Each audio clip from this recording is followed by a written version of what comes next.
This version of It's Eric Nagel has been modified from its original broadcast. Content has been edited to fit this platform. Believe none of what you hear and half of what you see. It's Eric Nagel. And it starts now. Ladies and gentlemen of the universe, the next voice you hear, it's Eric Nagel. Thank you, Scott Shannon. Hello, everybody. Welcome to the program. It's been a while, as you can see, and Godspeed to Shelley Duvall, who passed away today. My name is Eric Nagel. Over there in the frozen tundra known as Arizona, please say hello to Jordan. Hi, everybody. He's somebody who doesn't need me. He's pretty self-sufficient and on his own. Now I want to go watch Popeye. Yeah, very underrated movie.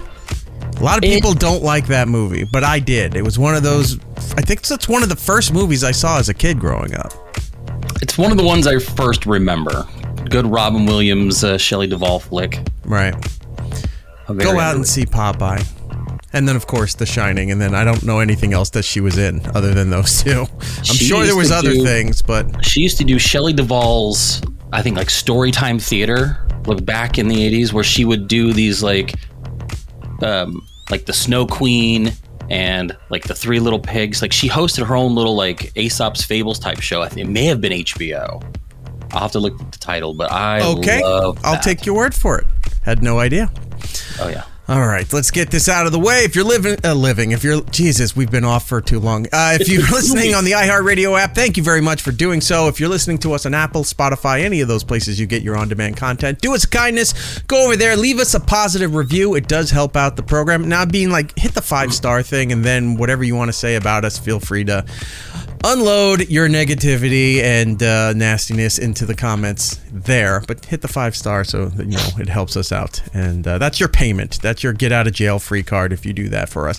And if you want to join us live each and every week as we do the live program, go over to our live rooms on YouTube and on Twitch. And I think I got to talk to you about Rumble. They reached out to us. So maybe that might be a thing too. I don't know if people really give a shit about Rumble, but we shall see. And then if you want to see episodes that you've missed from the past, or if you're listening on the audio and you want to see the video version of it on our YouTube channel, it's all there available for you to consume.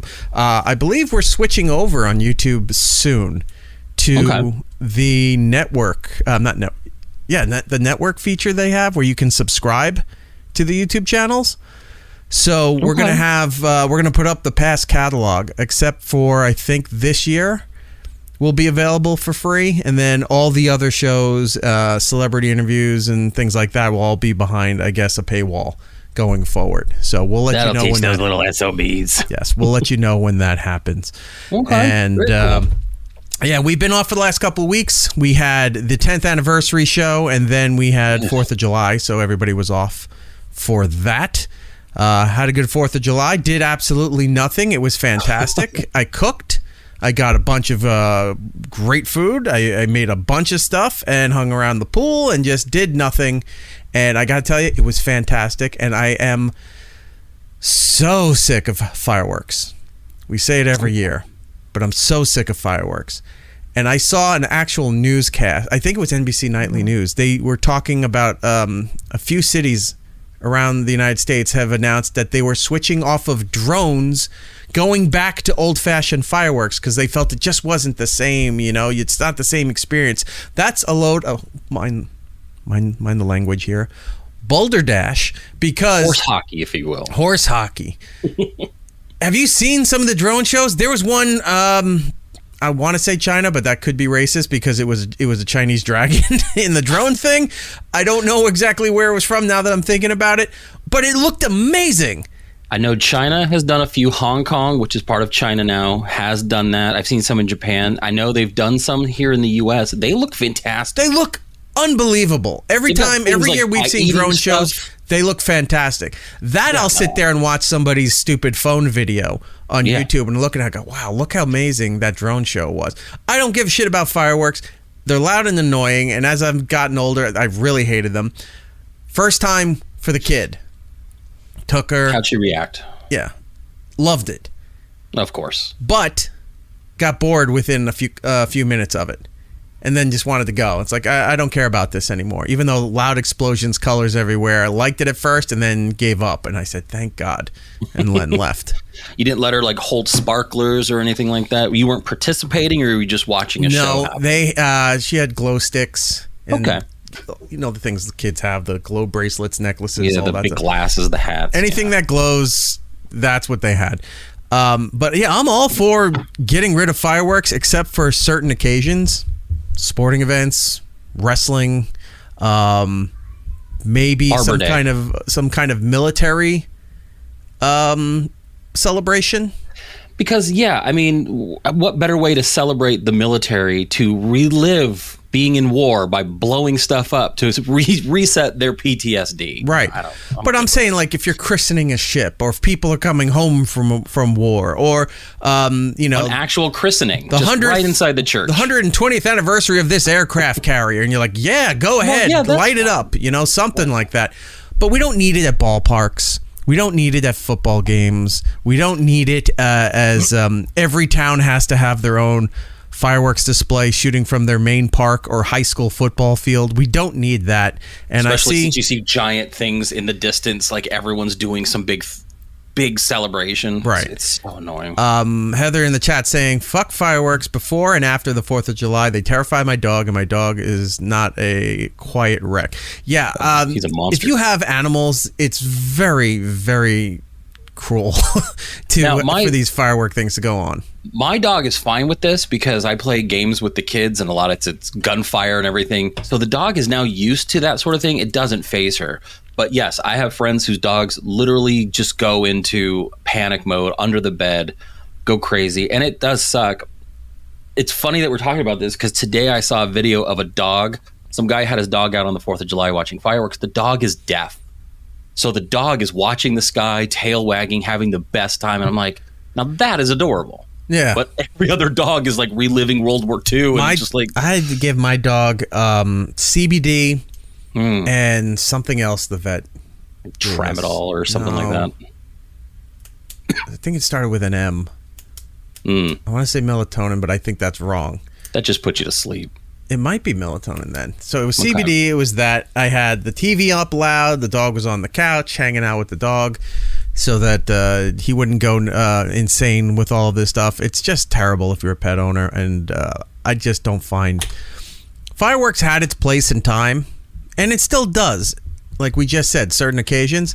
But past that, I don't need it. And I don't need the idiots that are still a week later that still had stuff left that they're setting them off. Like the assholes who go into parks. And it's usually kids. So, I mean, what can you do? But they go in there and they're just blowing up M80s and whatever other loud explosion things they had.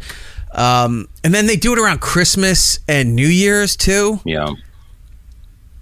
Yeah, it's legal here in Arizona as long as they're not ones that shoot up into the air. They don't allow aerials to be purchased. Right. Now that doesn't stop people from going across to like New Mexico, buying the ones and bringing them back here. Right. Well, let's step back. I bought a bunch of them for the kids to have because last year I didn't have my daughter with me. This year I did. So we went to grandma's house, got in the pool, had fun, barbecued, did all the whole thing. We had a bunch of fireworks to light off. So this year I was like, hey, we're going to do it in the backyard. There's enough space. We wet down the grass, lit a bunch of fireworks off, and the kids all got to hang out in the pool and watch it. So it was a fun experience. Right. I've realized I'm over lighting fireworks. If I'm tired of the cleanup, I'm tired of the mess. I'm tired of worrying if I'm going to light somebody's house, our house, anybody else's house on fire. I'm over it. Like this may be the last year I physically light fireworks off. However, this was the one year, surprisingly enough, that it wasn't days leading up to it and days after that there was a ton of fireworks. I had one incident after the fact on the 5th, around midnight, someone lit off fireworks, and I'm sitting there going, are you kidding me? And then after that, I've heard nothing. So I've had a much, much better issue, like a much better post-holiday experience this year than I've had in the past. But most of the time, you're right. It's let's light them off a week before, because I guess the law is like a week prior to the holiday and a week after. You have a 2-week period. You're allowed to light off whatever you purchase. And around here, it's tents everywhere selling fireworks off. Black Cat and all this stuff. And I'm just tired of it. Rob in the chat said Jordan only had kids because he was tired of the cleanup. Apparently, I didn't pray enough. Eric gives his dog CBD. Jordan gives his dog PTSD. Lucy Moody in the chat saying fireworks should never last longer than 10 minutes. Even that might be too long, but I get it. If it's like a show that they're selling tickets to, or like, you know, some places have nothing going on, so they have county fairs, you know, where fairs are a big deal. I guess that, you know, like a 10-minute show should be it. Do what San Diego did years ago. Remember? Oh my God. When they accidentally lit off everything at once. Yes, that's what they should do. Do it so that it is just an enormous display of firepower, and you're going, yep. Just once. Yeah. Let me see. Oh, yeah. Yeah. I found the I think it's video like, here. it's like 5 or 6 years old, something like that. Maybe a little longer, but it was amazing. It was. I am putting this up because it's one of the best things you'll ever see. I'm sure you have, but if you have not, I am so happy to share this with you. Let's take a look at this. This was from 2012. Wow, it was longer ago than I thought. Time has no meaning anymore. 2012, they had a big firework display in that Bay Area, which is like the naval yards there. They've got marinas. They have the convention center. It's all in that area. Very nice part of San Diego, and it was supposed to be just a normal fireworks display. And let's take a look and see exactly what happened. See, that's exactly what you want. You want all that. Well, I kept that going. You want all that to happen. I would pay to go to that. I would enjoy fireworks if it was like the ones they do in New York. They have barges. It's hosted by Macy's. Okay. And I forget the famous Italian family that does the fireworks. Grucci, maybe. If all the barges just went up at once, like they were launching every nuclear weapon that we had, somebody just leaned on the keyboard and hit yes to everything, let it go up, and you're still hearing like, you know, all that old-fashioned music of, you know, the music that you would hear from like 2001: A Space Odyssey. Yeah, all that old patriotic stuff.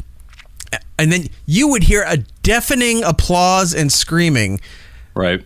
As they call it in the wrestling business, a pop. You'd hear a pop like no other, only rivaling the amount of noise that you heard from the entire fireworks arsenal going up. And it would be the best shows every time. It's like, you got to go to New York. Why? They just blow up 4 boats all at once, and it's done in 5 minutes. It's fantastic. So Lucy's reacting, holy hell. Right. We got, is that a gender reveal from Jay Shep? Yeah. Now I have to ask, how old is Lucy Moody? Because she said this is our generation's 9/11. You know what my generation's 9/11 was, Lucy? 9/11. Yeah. Like, how old are you? So yeah, these are. I loved seeing that because it was like, you're right, just quick and easy, get it done. Oh, man. An old whoopsie, and then that one whoopsie turns into, no, we need to do this every year. The mayor of San Diego is like, you need to do this again. We sold out everything. All the vendors, too loud. all the parking, the hotels, everything's sold out. We need to do this again every year. It's the best. Fantastic. But anyway, yeah, fireworks suck. We're all about drone shows. Bring back more drone shows and be done with it. The 10th anniversary show happened the week before that. Went off rather well. In fact, we had more videos that we didn't even get a chance to air. So I think I'm going to put a montage of those videos together, and I'll throw them up online on our social medias. A montage? Montage. There you go. Do I have that song? Oh, if I have montage, we got to play it. Let's see. Montage. I remember you played the audio for me when you were doing Opie and Anthony. That was an old O&A bit. Yeah. They were like talking, and then you could hear you in the background. Because it's just like before the show, we were talking about Eric Cartman's version of Come Sail Away. Right. And how we can't hear that song anymore without thinking of Eric singing it and doing the voice singing it. That's what happened at that time. And that bit was, Jesus Christ, 17, 18 years old, that bit when I did the montage thing. But that's what happened. It stuck in your head, and you got to sing it the way that you know it in your head. You know, having fun. That's why everybody else got it and Opie didn't. Anyway, oh, by the way, I'm gonna have to do a new video put out soon. Somebody sent me some clips of I guess an Opie episode, his live stream that he did, I'm guessing 2 weeks ago, where he brought me up and was questioning something. So I think I have the video because apparently he took it down, and we'll have to put out an answer video for that. So was this before the 10th anniversary and the airing of our Opie and Anthony montage, or is this after? I don't know. I think it might be after, but I don't know. Because I was wondering if he had seen or heard about the video. I wouldn't know. Non-inclusion. Maybe he did. If you want to see what we're talking about, look up on our Instagram. And I think, did I put it on Twitter too? No, I think it's just on Instagram. I think it's just on Instagram. The Opie and Anthony montage collage of videos that they did for the 10th anniversary. It's up there. You can go check that out, or go back into the archive here and check out the 10th anniversary show for yourself. Everything's time coded, which apparently I guess is the thing to do, because wow, the numbers on that episode did really well, and we jumped up several hundred subscribers on YouTube. That's awesome. From that. So maybe every day it'll have to just be a new montage of people saying congratulations to us. I was going to say, that'll be the opposite of that fireworks show. It's 3 hours of just some awesome videos. Right. Congratulations, and a full fun 10-year celebration. A couple other things with the 10th anniversary show. The posters are available. Yep, so I saw that you got them in. They just came in. It's these. I love that. So we're going to be giving away these posters. And I haven't really thought of a clever way to give these away, because I don't think anybody would care to do more than saying, yes, I want one. So what I'm going to do is you just reach out to me on social media, send me a DM, either on Twitter or Instagram, or I don't know if I have somebody doing the Facebook stuff, so I don't even know if we. I was going to say, pick one place, because you're going to be inundated with multiple versions of things. You're going to want to single it out. Instagram. Everyone, I think, has Instagram. Go to Instagram, find the It's Eric Nagel account, send me a message that you would like one. We'll need your name and your mailing address, and we have a limited amount of these. And if do we know how many do we have? We've got, to start, we have about 50 of them.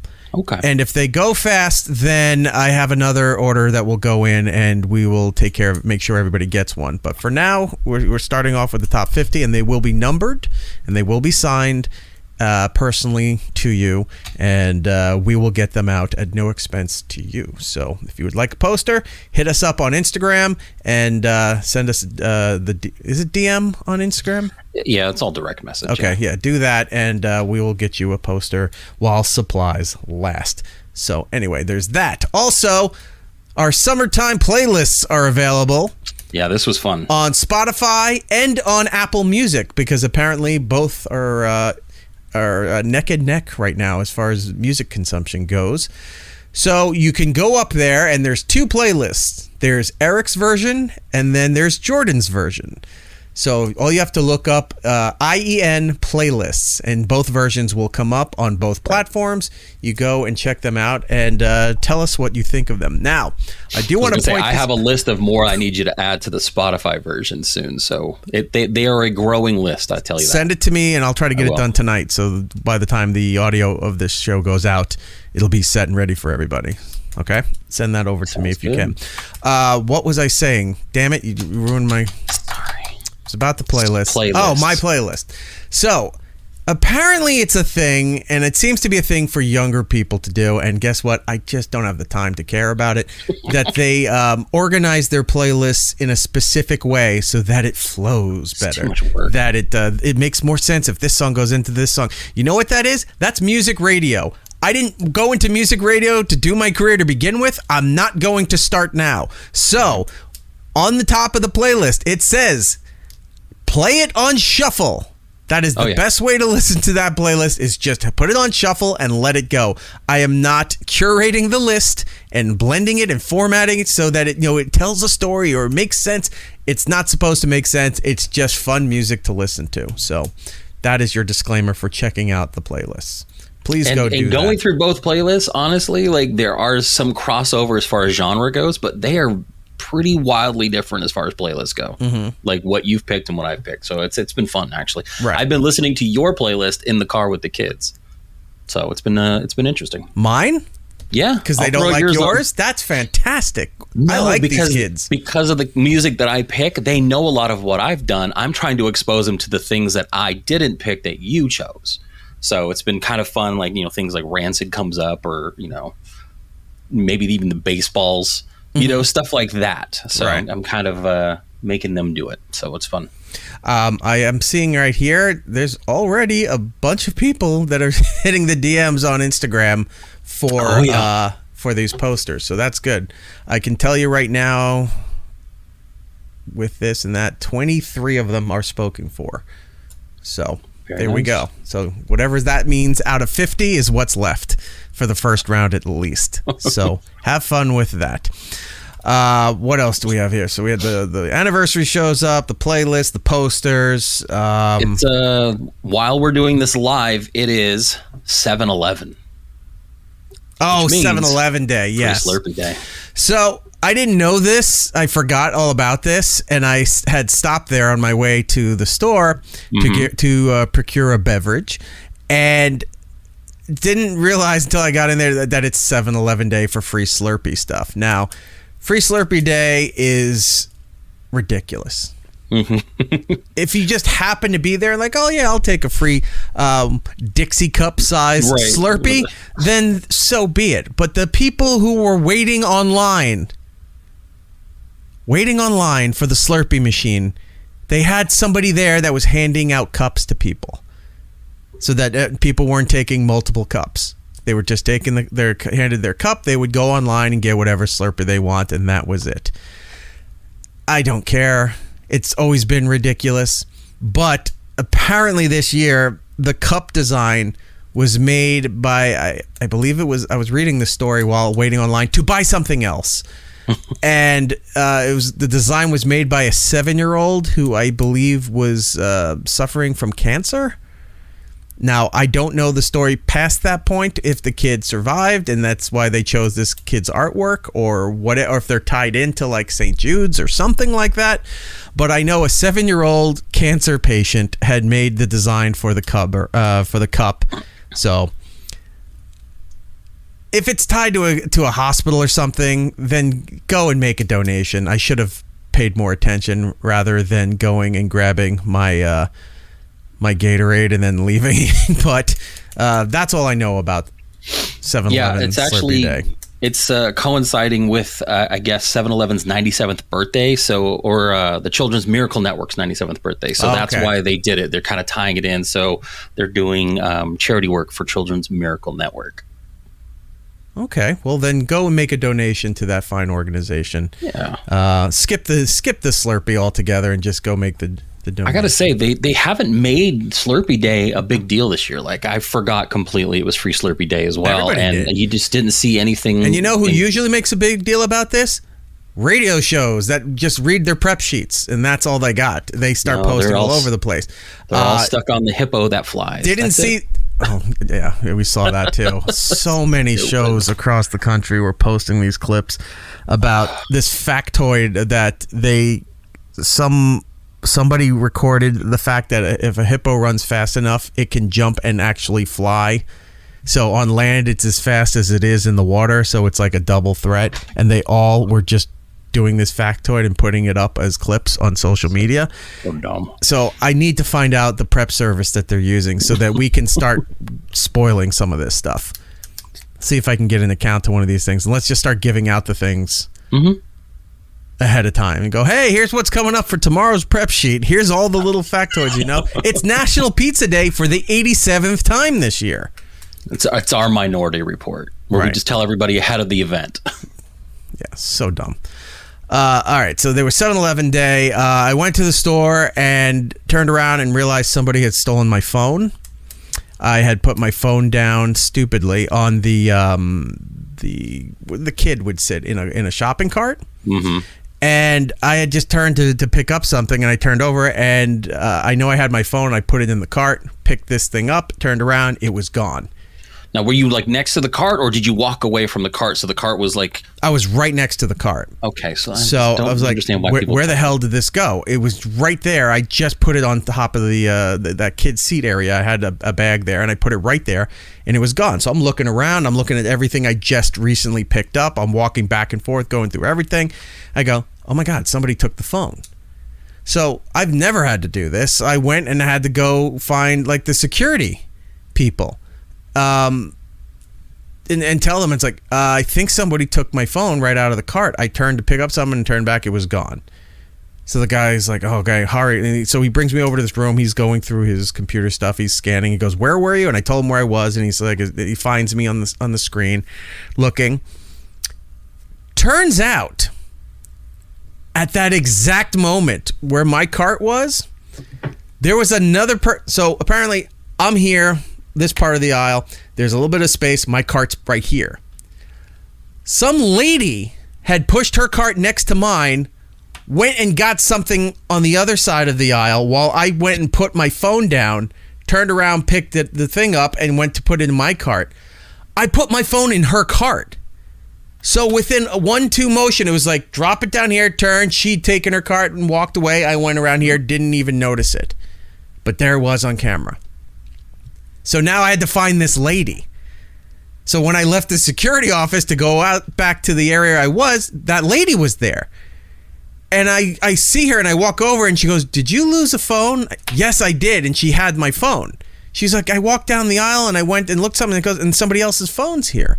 So one, thank you to that lady who was so nice to, hand my phone back. Two, I couldn't believe how dumb this was. I went back to the security guy. I said, can you please give me a clip of that video? Wouldn't give it to me. Yeah, I think that's a I was like, I even asked him, like, can I just take a photo of the screen? And he wouldn't let me do that. Because he had to go back in there to do it, and he didn't want to do it. And I don't know why I didn't think about it at the time. But I was just like, you got to give me a clip because that story is so fucking ridiculous that I put my phone in somebody else's cart and didn't even realize it as they were walking right past. I'm not going to lie. I would have never thought of going to go ask security to pull up video. Like, I just never think that they're going to be that useful. I would have just probably walked around the store looking for maybe a cart with my stuff in it. My thought was that if I did a quick track on everything. Mm-hmm. And if it wasn't there, if I got to the security guy, chances are that person who may have lifted the phone might still be in the store and we could find that person. Mm-hmm. So that's why I went right to the security people, and then that whole thing came apart, developed. So got my phone back. Terrifying. It was only 10 minutes and you realize how freaked out you are about not having your phone on you. But that whole thing, and I just wish they would have given me the clip, or at least let me take a screenshot of the thing there where you just see me putting the phone down in the cart, not realizing that cart was next to my cart, and I just put it in the same spot in this lady's cart. I turn around as she turned around, put the stuff in her cart, and walked off.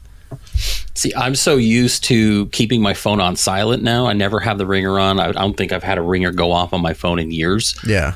I couldn't even go to somewhere and say, let me call my phone to see if I can hear it or find it. Mine would be lost. Like I would just have to be like, well, that sucks. Time to turn it off using one of my other Apple devices and then try to go get a new replacement. Well, the next thought too is if we couldn't find it, is that I was going to have to race home and do the tracker on the phone to see where it is, and that thing that deactivates your phone. So luckily I didn't have to do all that, and that lady was extremely nice for that's cool. for doing all of that. Trashtarian, it's nice every now and then. Yeah, Trashtarian in the chat. Someone took my cart by accident once. I never put my purse in my cart for that reason. Yeah, I don't do that either. I always have, because most of the time I have and I didn't this time, but I have the earbuds in my ear, and I have my phone playing whatever, and it's in my pocket. I never leave my phone out. And for some reason I did that just to pick up something and turn around like in one fluid motion, and it just the whole series of accidents happened. It always baffles me to see some of these women with these big purses, and they'll set them in the cart and then they go walk off to go find something leaving their cart. I'm like, how do you leave your stuff right there? Like, that freaks me out for them. And I'm just like, I couldn't fathom leaving anything of importance because it just takes seconds for someone to reach in and grab stuff. Yeah. I mean, I've done this thing where it's where you go shopping with a list, but you don't shop off the shelves. You shop out of other people's baskets when they're not looking. So everything on your list, you have to get out of someone else's cart. Yeah. And it's so easy to do it because people just don't pay attention to their surroundings anymore. So leaving something of importance in arm's reach of anybody else is terrifying now. Yeah. I just don't get it. It's ridiculous. Hollywood agent Rob Stark again. Putting your phone in someone else's cart is buffoonery on a spectacular new level. Larry David thinks this story is too goofy. Oh, Rob. So desperate for attention. He knows. He's just happy we're back. This is where he gets all his good comedy out before he goes and takes it on the stage. Yeah. All right. So there was the phone thing. So I also had stopped by McDonald's today. I haven't been to McDonald's in forever, but somebody had tipped me off that they're doing these anime chicken nugget sauces, right, for Crunchyroll. Right. I guess it's a Crunchyroll tie-in. And I went over there, and I didn't want to buy anything other than the sauces, and they charge you for the sauces. So I said 50 cents. I just want to buy some of the sauces, please. The lady there said she couldn't sell it to me unless I bought food. And I go, I've never heard of that. And she goes, because it comes with the chicken nugget, you have to buy a thing of chicken. I go, I'm paying for the sauces. I know you charge for sauces. Just let me buy the sauces. She wouldn't let me do it. And I go, are you kidding me? And she kept telling me, because there's no cashiers there. It's all big touch screens. And there's one lady that just gets the food from the back and puts it up at the counter if you're doing a pickup or something, or whoever their deal is, Uber Eats. There's an area for them to pick up the bags too. Mm-hmm. So I said, I just want to buy some of the nuggets. Why is that so hard? Not the nuggets, the sauces. Wouldn't let me do it. So I stand there. I open up. I have to get the app. So I get the app, right? Yep. I go in there. There's the sauces. It charges you for the sauces. It's like 35 cents for the cups. So I bought 2 of them and put the order through. It went through. So you're now just sitting there watching your bag up 2 sauces? Because I'm sitting there waiting now, because what they do is that they have curbside service, so they bring the food out there. They have the drive-through, of course, and then they have this screen that shows you your order numbers, and it tells you processing and ready to pick up. So you're watching the screen, and then they put the bag there. It's the same lady. Mm-hmm. I walk over with the thing and show the number, and I go, 2 sauces? And she holds the bag up, and I said, I told you. I've never heard, it's. I get it if you said I have to charge ridiculous. You for the sauces. That sucks, but I understand it. Charge me for the sauces. That's all I wanted anyway, 2 sauces. I feel like that was maybe a policy before they started introducing these specialty sauces, because I know that the app was allowing people to buy. Remember when they did the Big Mac sauce separately? Right. That's when it started really becoming like, oh, I'm just going to go buy sauce separately, or the Szechuan sauce. You know what I mean? Like that. That's by the way, that Mac sauce, and I checked online, and it seemed to be happening in other places. That first week or 2, you could buy the little cups of the Mac sauce. Dip your French fries in it. It's not available now. Then they still had it for purchase, but they just gave you little the clear lids for a drink. They would fill that with Mac sauce and give you that. It was like one click of the sauce gun in there. They were like, we'll still charge you, but we don't have the cups anymore. But we still want to get the and money. They barely out of it. gave you anything, and those were 50 cents. Those were more than the other things. Anyway, point being, I had to buy through the fucking app just to get these things for the consumer. But here they are. See, yeah, I need to do that too. So it's special grade garlic, and from what it looked like online, it looks like the syrup for a recipe before you add in the water and everything else to it. It's like the pure concentrated whatever. So I can only imagine that special grade garlic is going to be terrible. I wonder if it tastes like that last one that just came out maybe like 6 months ago. Remember they were doing some kind of tie-in with an anime, so it was like all Korean anime. Right. It tasted almost like a teriyaki sauce. Right. So, I don't know. I think we tried that one too. We did. It was okay. And we got more consumer episodes coming out too, by the way. A lot of them are done. We just got to put them out there, and for your consuming, will be available on the consumer on Instagram. If you like Pringles, this is the episodes for you. Jesus Christ, yeah, so much of it. So many Pringles. So many Pringles, so many terrible Pringles. The consumer on Instagram and also the videos will be up on YouTube. What else did we have here? We had that. Let's talk about you for a little bit, Jordan. Oh, you went to 2 concerts. 2 concerts and Hamilton. Stage show, and Hamilton. Oh, yeah, right. I had a busy 2 weeks. Right. We did the 10th anniversary, and then a couple days later, I went to Blink 182 here in Phoenix. That was good. Great I show. hope. Super. Did they fun. come out to the Undertaker music? They did, actually. Nice. I tried to get. I was going to get video to send to you and Rob, because Rob tends to come in to Discord with the same music, and I was like, "This is the Undertaker." Right. My daughter was with me, so I was like, "That's awesome," and she just like doesn't know what I'm talking about. I was like, "This is from this," and she's just still looking at me like I'm an idiot. I'm like, just enjoy the show. Right. So took her to do that. She had a great time. I had a great time. It was fun. They had a good set list. It was like covering like their whole kind of career. So they did some of the old songs off of like Cheshire Cat and all this stuff, and then some of the hits. And then they did something that I hadn't seen them do before. They did a Plus 44 song and a Boxcar Racer. Yeah, that was going around. I think TMZ had clips of it. Like it was that big a deal. It was, because the Plus 44 song is usually more upbeat, and they did it very low key, very slow, and then they cut off about half of it. So they did kind of like a montage of the Plus 44, and then it went into the Boxcar Racer song, which was pretty fun. Surprising they didn't do like an Angels and Airwaves one, but whatever. And then they end the show with One More Time.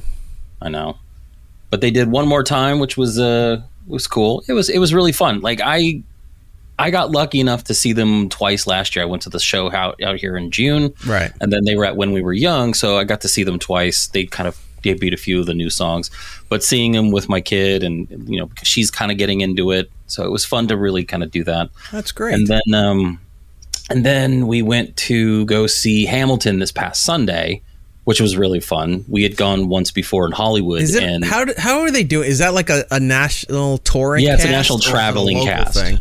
That's a traveling cast. Okay. No, it was children's theater, all done with puppets. It was amazing. I actually would go see that. That sounds like it would be a big disaster. Yeah. Yeah. No, it was a traveling cast. So like they're here for about a month and a half, and then they'll go off to like LA or something like that. So, but it was really good. I've seen them a few times. Me and my daughter went to. Hang on. Heather's asking, which Plus 44 song did they do? I can tell you in 2 seconds. Watch this. The Plus. You were there. You don't remember? I'm not good with song titles. It was When Your Heart Stops. Oh, the hit that they had. Hit. Yeah. The one hit. The one hit they had, yes. Yeah, but they did it where that one's a little bit more fast. I wouldn't say fast paced, but it has a good speed to it. They slowed it down a lot. It was almost done like acoustically in a way. Okay. So it was pretty good. They cut off about half the song, and then they didn't even do the whole song. They just did. Like the first 2 or 3 verses, like real quick. If they completed it, they'd have to pay royalties on it or something. Right. All right. But yeah, we went to see Hamilton. That was really fun. It was the second time me and my daughter went. Really enjoyed it. It's a fun way to kind of introduce her into those kinds of things. Right. And then yesterday, that's why I'm so tired, I went to see another band live. A Day to Remember. So it's kind of like a soft metalcore kind of fun emo band. You may know this. Like there's been a run where this one song gets played during some either Instagram reels or TikToks where it's like the disrespect your surroundings, and it gets real heavy. You would probably know it if you heard it. Do you know what it's called? I do. Give me 2 seconds. It was called, I believe, is If It Means a Lot to You. Okay. If I'm remembering correctly. Nope. I can pull it up. Actually, no. I'm sorry. It's called Mr. Highway's Thinking About the End. I'm an idiot. Mr. Highway. Okay. The other one's a other song. But yeah. So that is what I went and saw yesterday. I've heard of the band. I had no idea not one song that was played last night. It was my first time ever seeing them. I went as a favor. Someone had gotten tickets. They're like, hey, come with me. I'm like, sure, why not? Okay. So I went to the show. Really fun, like really, really fun. It was one of the first times I've been to a concert where I knew nothing about this band. Like I just didn't know. And then like I heard this song, I'm like, oh, I know this one. You know, so that's where I was last night. Yeah, this kind of music. Oh yeah. That sounds terrible. So you would be loving it. All right, I'm done. I've heard enough. Yeah. But that's where I was Not last for me. night. Well, glad your kids like that. She didn't go. Okay. I went with Aaron. So yeah, it was interesting. But I'm really at this point really starting to feel my age where I'm just like, I want to sit. I want to sit down. I paid for this ticket for a seat. I want a seat. What is this standing room only shit? Exactly. Yeah. But we're hitting heat waves here. It's getting hot, and the whole time I'm sitting here, we're walking in, and yes, 4 Year Strong is on the tour. There was another band before them. I think Story So Far, 4 Year Strong, and then there was like another band. Like they're rotating like the very first band throughout different cities. I think ours was like Scourge or Scorn or I don't know. We missed that one, but it was pretty good. All right, it was a fun show. Like for not knowing anything about the band, and they opened for Hamilton. That's fantastic. What a show! The really hard metal version of Guns and Ships was fantastic. Good. But yeah, had a great time. I mean, a lot of shows going on. I got a nice little break until August, and then I got to go stand outside for Limp Bizkit in the Arizona heat. We're hitting records of 118. You don't have to. You're choosing to go to that. I'm a good friend. You're not a good friend. And everybody that knows you will agree to that. They're just using you to buy concert tickets. You can't use Rob as a metric. No. Could use Aaron. Could use Scott. Could use...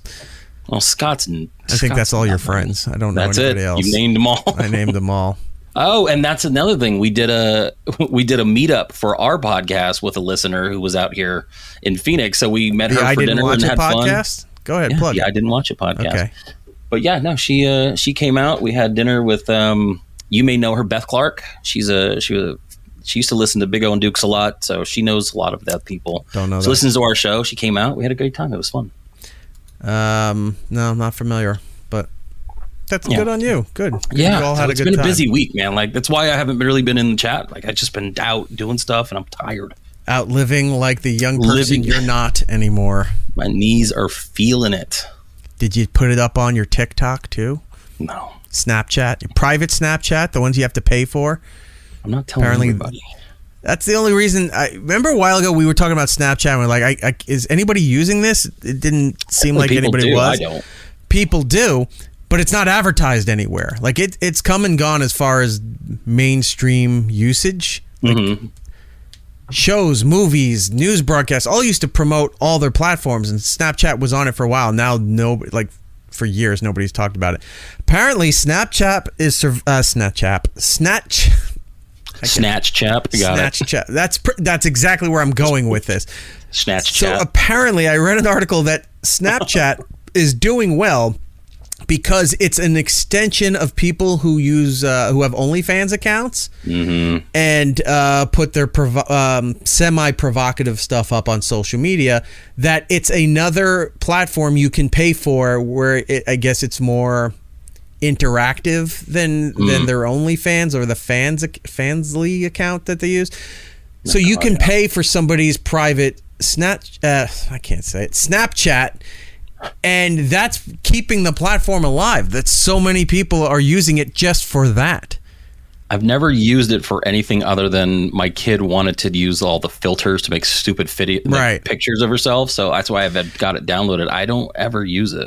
It was always complicated because it's not like you can upload things, or maybe you can now, but back in the day when that came out, I think a decade ago that thing started. It's been a while. Yeah. And you had to do everything in the app with the filters, and then they had like celebrity and branding tie-ins where you could morph your face into like Negan from Walking Dead, and I remember they did a thing with the Tick when we were talking with Amazon at San Diego. They had the filters for that, and then it just kind of went away. And then that article was saying that it's being held up by people who are using it as a pay platform for an extension of OnlyFans and so weird. Adult content like that. So what started for the have kids, you seen Twitter turned to lately? porn.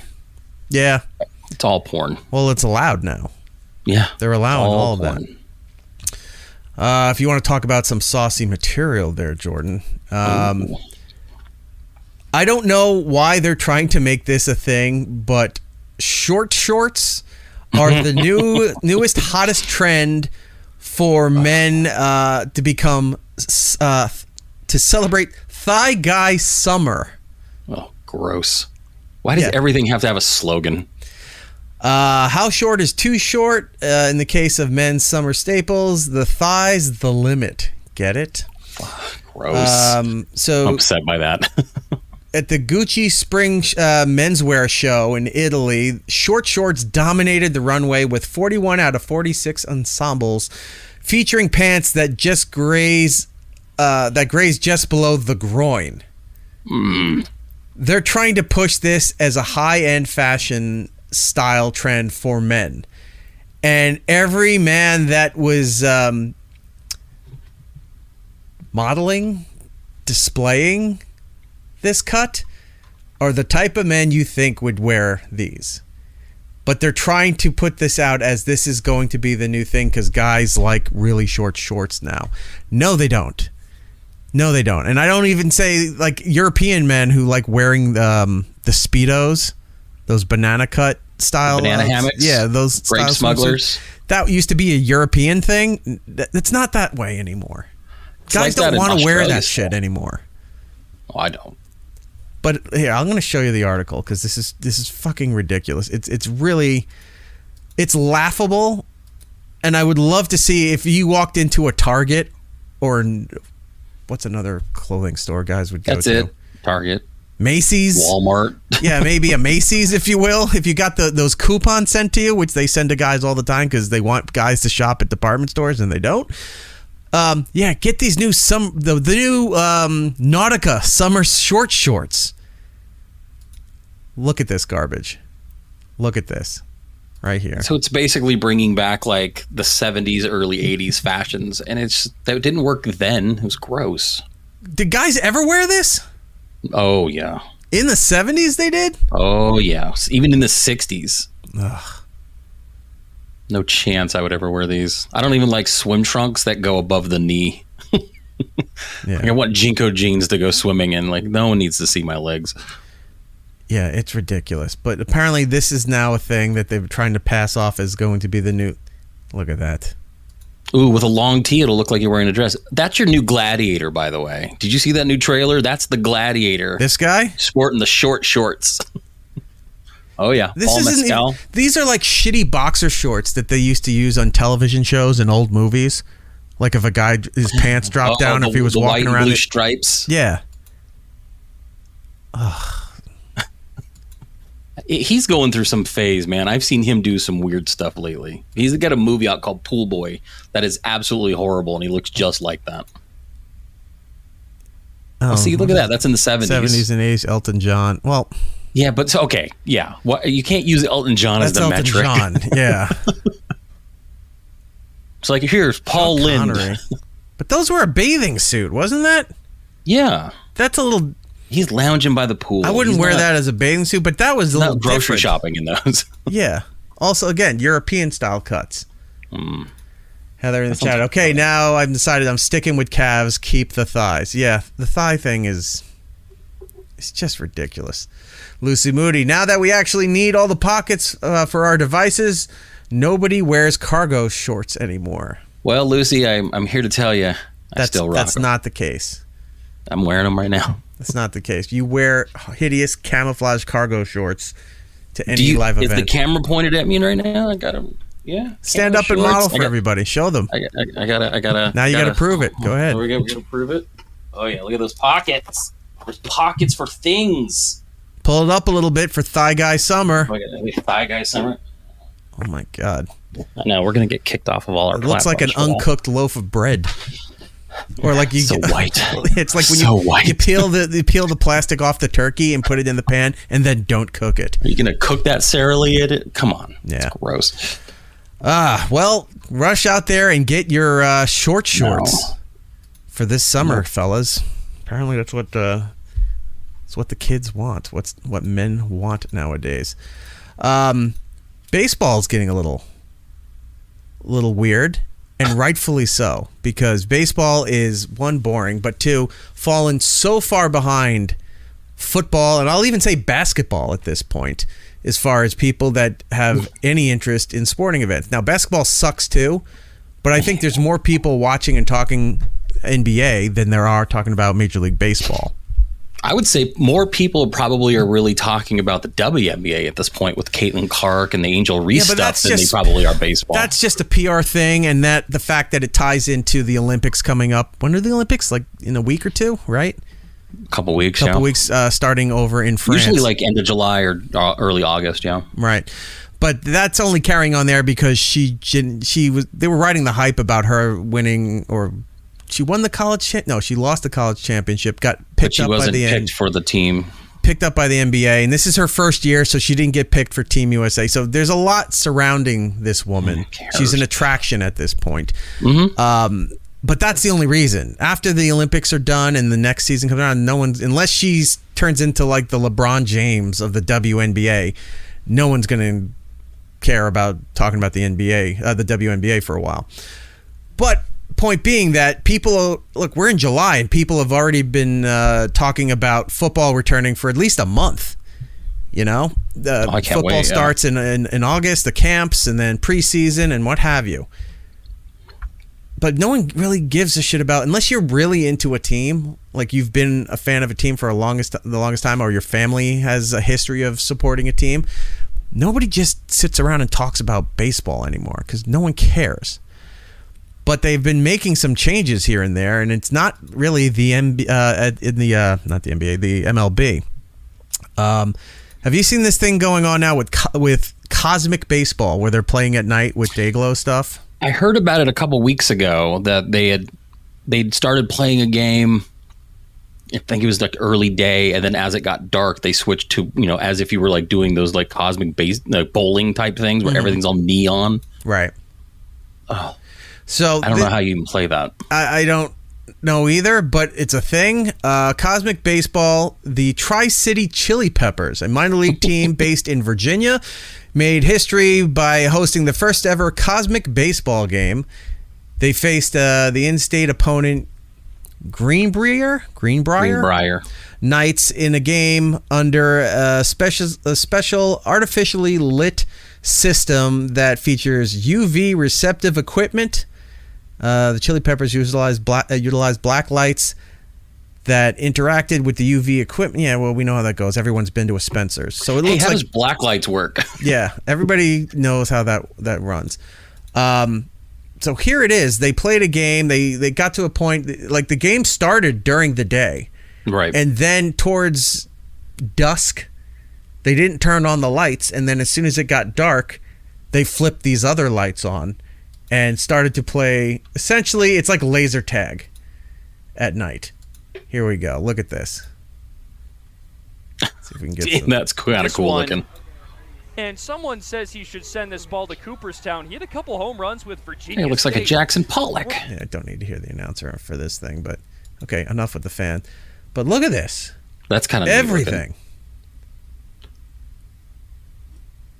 So I wonder if they can show you, like, if it's cheated too, like on the top of the bats where you can see where the cork was drilled into and filled in. Does that show up in the night? It's minor league. They don't care. They turn it on. There's powder under people's noses instead of on their hands. You can see ass prints. You can see all the mess people's faces get when they're eating. Yeah. Like everybody's covered. And that looks cool. That looked neat.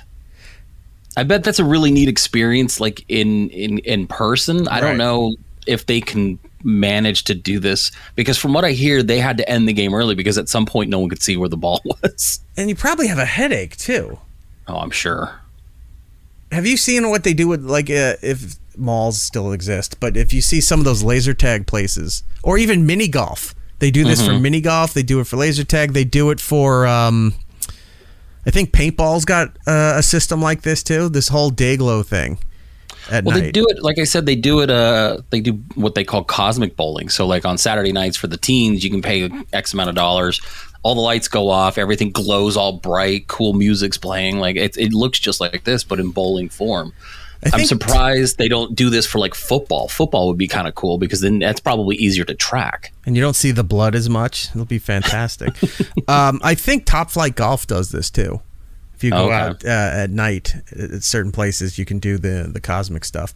But it's a great promotional event if this is a one-off. But if they're going to keep trying to do this all the time, I don't know if it's sustainable, but it is. It did generate a lot of buzz about it. And like, I like the idea of doing something different because you see all these little minor league teams always doing like alternate jerseys for Star Wars night. They're always doing these gimmicks. I mean, they have a team called the Savannah Bananas. Have you seen these guys? Of course they do. No, they're insane. Like they're like the Harlem Globetrotters of like minor league baseball. Like they do all kinds of stuff. They like throw the ball backwards. They're doing music. You'll see like the outfield and the infield do like dances at the same time before the pitch to just distract the batter. Like they're a huge thing. And they're starting to do like, traveling stuff where they were in like Scottsdale a few months ago and I almost went and saw them. It was like, it's become a spectacle. It's actually really funny. Andy Hannon in the chat, the Bananas have a wait list for tickets and make a crazy amount of money. So, I mean, that's smart. If you're doing the Harlem Globetrotter stick for any other sport, nobody else is doing it. So why not go and field that whole thing out? Yeah. I do want to bring up, since we're talking about the Bananas, have you heard of the Portland Pickles? No, but that's an amazing name. So, I think I want to go buy their jerseys. So, the Portland Pickles is a minor league team in Oregon, of all places. The Portland Pickles are a collegiate summer baseball wooden bat team based in Portland, Oregon. They play in the South Division of the West Coast League, a premier collegiate summer baseball league based in the Pacific Northwest and British Columbia. The Pickles play their home games at Walker Stadium in Portland's Lentz Park. So, apparently Portland had a minor league team and they left somewhere in the late 2000s, I guess. The Portland Beavers, and they moved somewhere else and were affiliated with another major league team, I guess. Mm-hmm. So there was a gap for a while about not having any minor league baseball. So around 2015, people got together and built this team, and they did a whole contest of what they should name the team, and it was all the those never go stupid well. minor league things, but like the Red Hens, the Mud Hens, the Blue Claws, all that dumb shit. And somebody put the Pickles, and that won, so they named them the Portland Pickles. So they've been known now for doing outrageous promotions and stunts at their ball games. Let me give you a little bit of a history, and then I'll tell you what the latest things have been. In January of 2022, the Pickles mascot named Dylan T. Pickle posted an inappropriate photo on Twitter during a social media takeover. The image appeared to show the mascot exposing his genitals. So the Pickles Pickle... Oh, that's such a little gherkin. The Pickles. That's Pickle I dick? stopped it because that's a hack radio thing. The Pickles dick was showing on the photo. Then a month later, in February of 2022, the mascot costume for Dylan T. Pickle was stolen after a delivery in a case of package theft. The team had been playing in the Dominican Republic, and the luggage containing the mascot's costume was separated from the team. After being found by the airline, it was shipped to the wrong address in Portland and subsequently stolen off the front porch of the delivery. It was eventually dropped off at a Voodoo Donut by a person wishing to remain anonymous. The incident attracted attention of some national media coverage. With the whole side. Okay. So that was another thing. Then they announced that they're going to be serving THC products at the ballpark. Now, it's very Portland. Very Portland. They're going to do what they're going to do. Let's bring up this newscast here, and that's going to tell us all about what exactly they are The doing. Portland Pickles making some THC history. The team has partnered with cannabis company Cycling Frog to become the first ever sports team in the U.S. to legally sell THC products at live sporting events. Cycling Frog says their THC seltzers are all derived from hemp.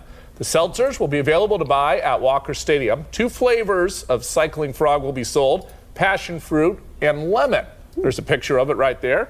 Fans, of course, must be 21 or older to make that purchase. Okay. Is that a lot of tea? I don't need to hear the rest of that. But yeah, so now they're selling those THC seltzers, which we tried on the consumer a while back, the wild cherry or the black cherry one. Well, here's why. Your buddy that does the Master of None podcast, that's one of the ones that he sells with his site thing. Right. His business of selling those kinds of seltzers and beverages and whatnot. And that's where I recognize that brand. So you can buy the THC seltzers from this place at the ballpark here. Now, they've recently had another night that they were promoting. I'm going to have to kill the music because this is going to trip something. This was a video that they have for a promotional night. You're going to love this. See if this is going to... Wait, why would I love it? Because you're going to love it. Damn it. Why did it close down? Where did it go? Damn it. I lost the whole thing. Okay, there it is. So let's take a look at this here. I think you want to go to this night. So the pickle mascot is twerking. Damn. He's dancing provocatively. And the ad says, tonight the Portland Pickles present Strip City Night at the stadium. Oh my God. So that's all the promotional thing says, but there's going to be some kind of strip show going on. People started stripping in the audience just on their own as the game started, but that wasn't the main attraction for all of this. The main attraction was that apparently the pickle itself was going to be the star feature for the stripping night and making all the money. So let's take a look at this right here. So there's the pickle. God. He's stripping off. He ripped off his those tuxedo pants. Oh, he's wearing one of those Borat mankinis. Right. It's covering everything. People are throwing money at the pickle, and he's dancing and stripping pretty much on the field in front of the entire audience. Now, a lot of people thought this was outrageous. It was too much. I think it should be done more. It's hilarious. It is hilarious. Now, look, you're already in an area that doesn't give a shit about putting sexuality out there in front of the public and in front of families and kids and whatever. Portland. They don't give a fuck. You're also in an area that's really heavily promoting pot use, marijuana products, all of those things. Not against it, but they're just putting it to the forefront of things. Yeah. So why not? Why not go as far as doing all of this stuff? And I think other teams should be taking a page out of this. And bringing minor league teams could be going batshit crazy doing these things to get people to come back to the ballparks to watch this stuff. And then maybe it goes up. It rises up into the MLB and they start doing weird, bizarre shit. They haven't really done anything outrageous in ballparks for Major League Baseball. Major League Baseball. Bobblehead days or something commemorative days or whatever. Star Wars nights. Yeah, whatever the tie-ins. That's all lame. But you go back to the 70s. Remember when they had that at the White Sox Stadium where they blew up the scoreboard with the fireworks and all that? And they did it wrong and it just caused a huge problem. And then they did... Big mess. They did the disco demolition at the same stadium where they blew up a whole mountain of vinyl records and it took giant chunks of the field with it because they had the explosives were too much. They did it wrong. Right.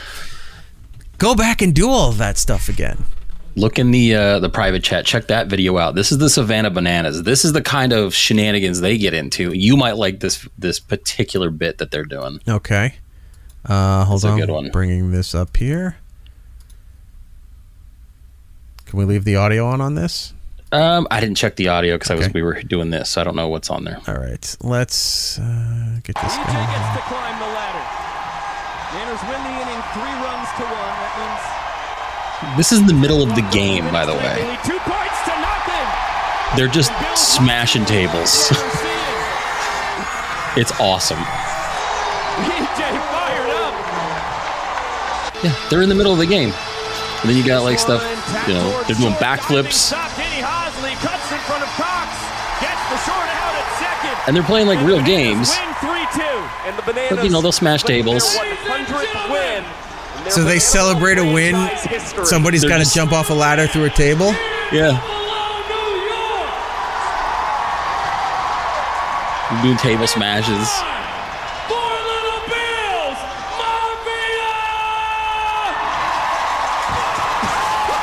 I mean, like, what is going on? Like, it's great. Like, they got a guy on stilts that does it. This looks fantastic. Yeah, like they're just smashing tables. Like, oh, we won. Cool. Let's do this. Watch this one. This was actually really funny. Like, all right, I'm gonna make the catch. You know what I'm gonna do? I'm gonna do it with a backflip. Like, they're just making it fun. Like, this is kind of the baseball that I would watch. Okay, that alone, right? We're seeing right here the slow motion. He did a backflip as he's catching the pop up to left field. Yeah.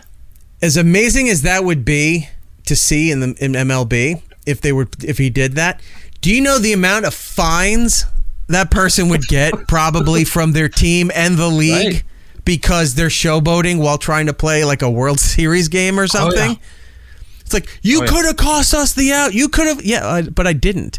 But I didn't. And they still would fine him because you got to be professional. You got to, sure, act like you know what you're doing here. No, but now our team is in the news cycle for 3 weeks. You're welcome. If you allowed interference, like if another player was allowed to run out and hit him with a chair as he's trying to make the catch. Oh, remember what was the show where someone was driving their car onto the field? Oh, the seventh inning car. The seventh inning car. That was Upright Citizens Brigade, right? Yeah. Yeah. Just bring the seventh inning car into it. Yeah, why not? I would watch that.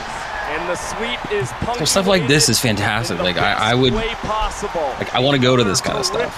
And I think more teams. Look at this guy's on giant stilts. He's like, I don't need a ladder. He's just gonna jump with the stilts. Look, here we go. And this is the kind of shit they do all the time. Like, what they're a doing budget! This yeah.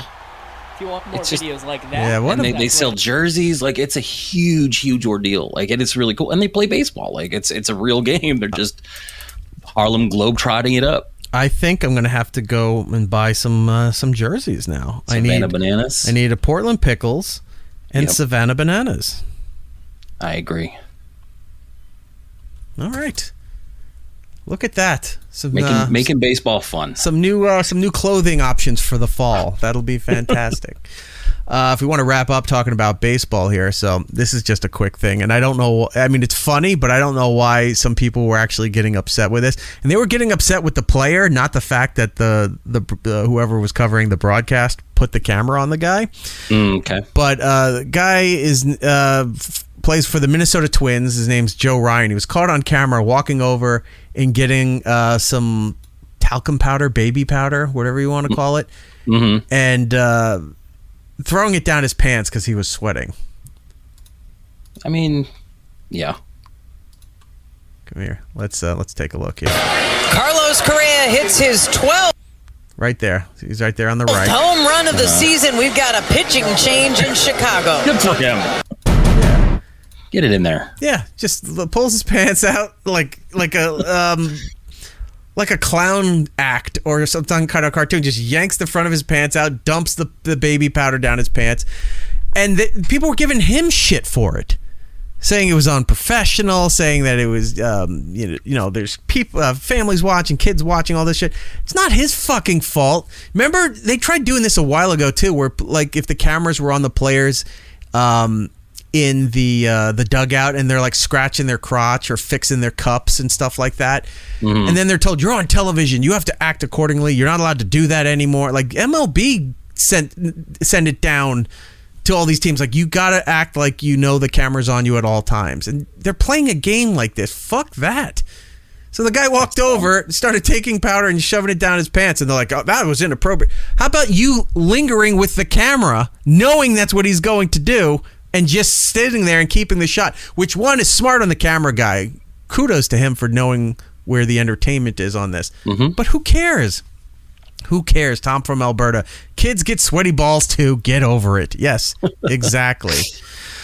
Andy Hannon on the chat saying the Marlins sell an all-you-can-eat seat and are one of the worst teams in baseball, and this is what people get upset about. I don't know about you. I can only eat about one seat before I'm full, so it's not even worth my money. Good for you. That Ozempic's really working wonders for you, huh? God, I wish. Trashitarian, I entered the lottery for banana tickets, but lost. They're that popular. Like, it's hard to get tickets. Jared the Geek saying the Savannah Banana tickets sell for $25. That's really affordable. Yeah, like it's why not? Have fun with it. I'm looking at their like list of stuff. Andy's right saying now. that they're going to be in Philly in September. Okay, I wonder if they play anywhere like New York, New Jersey. Not like they're in upstate. DC, I think, this weekend. I think but I that's want the to see if closest. they're around. If they ever come up around here, like if they, I mean, I'll even go out to Queens or something. I'll travel a little bit. Yeah, before I go to Philly. But apparently they're doing a cruise too in October. You can do a Savannah Banana cruise, says Andy in the chat. Wow. Well, look at that. We learned some stuff here today. Baseball is everyone but the major leagues is realizing how to make it fun again and get all eyes on us. Fantastic. I want to talk to you. I found this random video and I went looking for the full thing and it's insane. So this was from a couple years ago.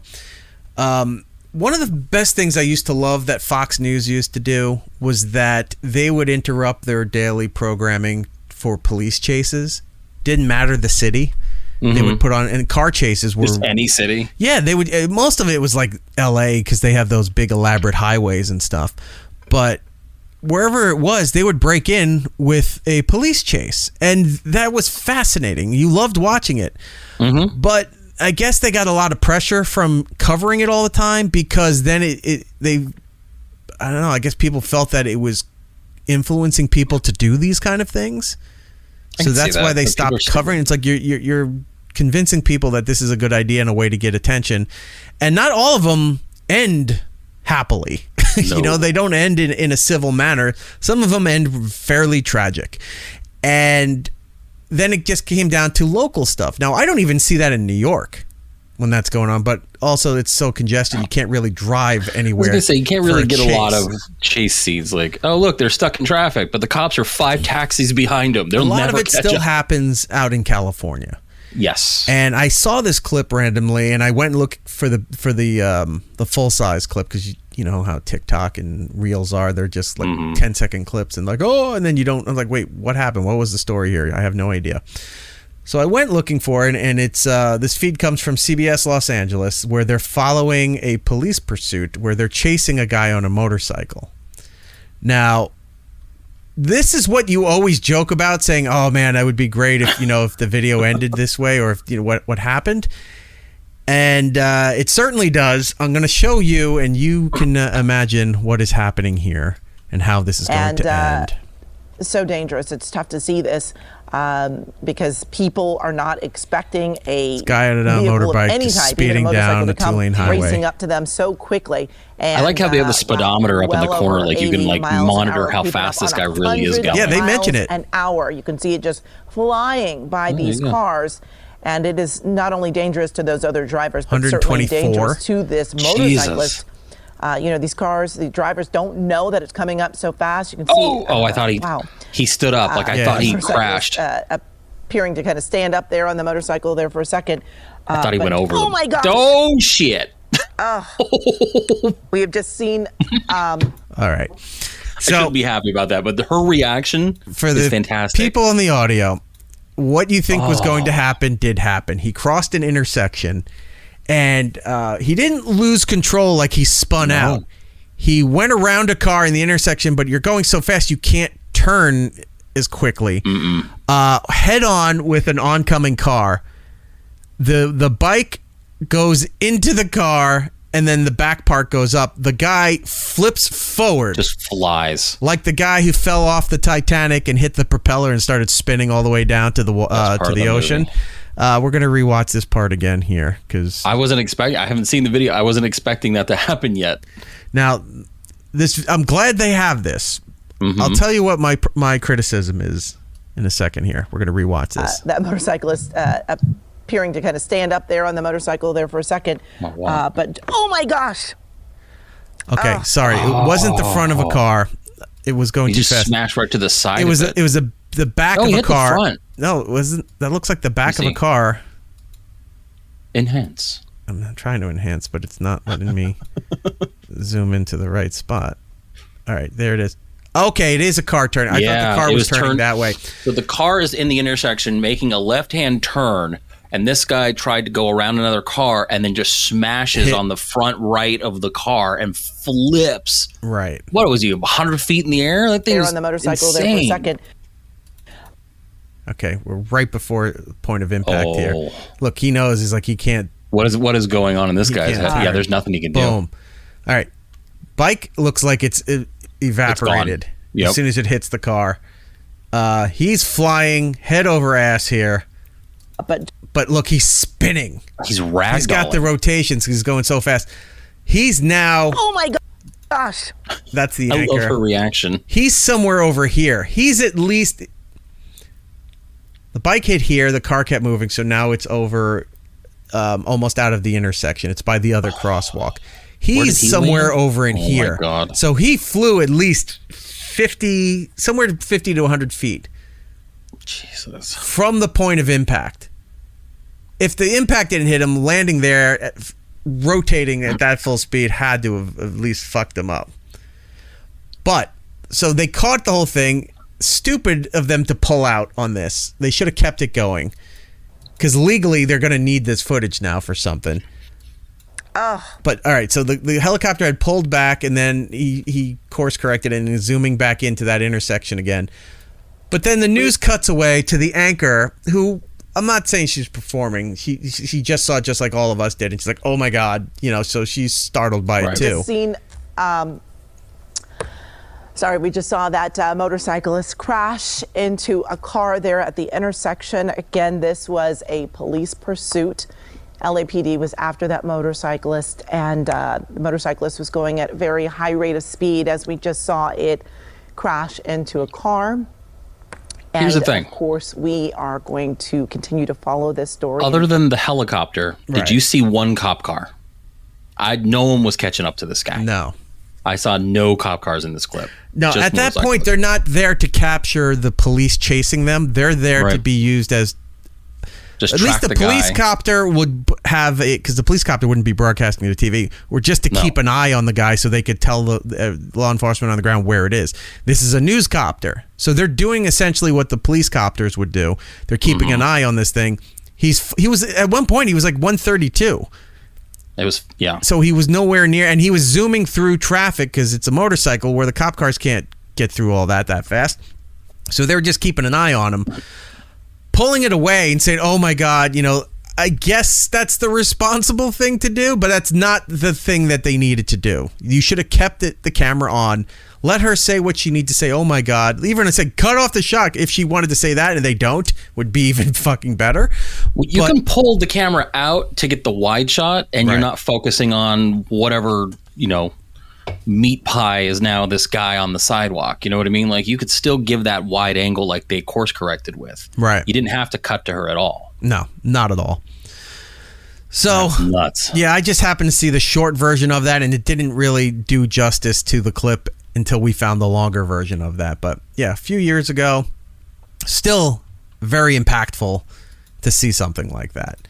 I wish they would bring those kind of chases back. And maybe they're not happening as often. I don't know. We don't know. But if they are, they're desperate to keep people watching broadcast television. And some of those cable channels start covering this shit. Put it on all the time. Imagine there's just a cable channel just showing old and new car chases. I'd watch it. I'd throw it on a Saturday afternoon while I'm doing stuff around the house, or if I'm sitting outside by the pool or something. Yeah. What are you doing? I'm putting on whatever the channel's name is. What is that? Oh, that's the one that just shows high-speed chases all the time and crashes and all of that stuff. It's just nonstop that. Why not? That would be cool. Before we go to segment 2, we can do one or two more stories here of stuff going on. Do you want to talk about the YouTuber who got arrested at Universal or the people who got arrested at a Mexican restaurant? Ooh, do the Mexican restaurant. I don't know about this one. Okay, so the Mexican restaurant. So, a couple got arrested for a video that leaked of a husband putting a funnel in his wife's butt and pouring a pitcher of margarita down it so that he could go on the other end of the funnel and drink it from her butt. So, yeah, the man who in this video was tried funneling a drink down a woman's ass has been ID'd as Joe Boyette. He, along with Mary Sweat, S-W-E-A-T, Sweat, I guess, were arrested for misdemeanor public indecency after a video of their hijinks went viral. Now, I have the video. Unfortunately, the person who had this copy of the video decided to blur more things out than they needed to. So it's complete shit. But the only other copy I could find is the one that TMZ had, but they just showed little stills and very short clips while talking and doing things, so it wasn't really presentable. This one got uploaded. We're going to try to see if this will work. Here we go. She's bent over in the booth. Her pants are down. It's like an oil funnel. He's got an car oil funnel.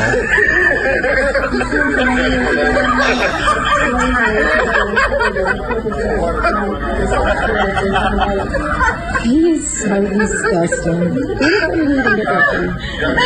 So he's just standing there laughing with the funnel for a second while she's bent over. Like, this is going on already way too long to be in public. Yes. But they're drunk, they're laughing. So she's bent over, she's got the funnel in her butt, and he's pouring a pitcher of margaritas into the funnel. And there's Joe Biden for some reason.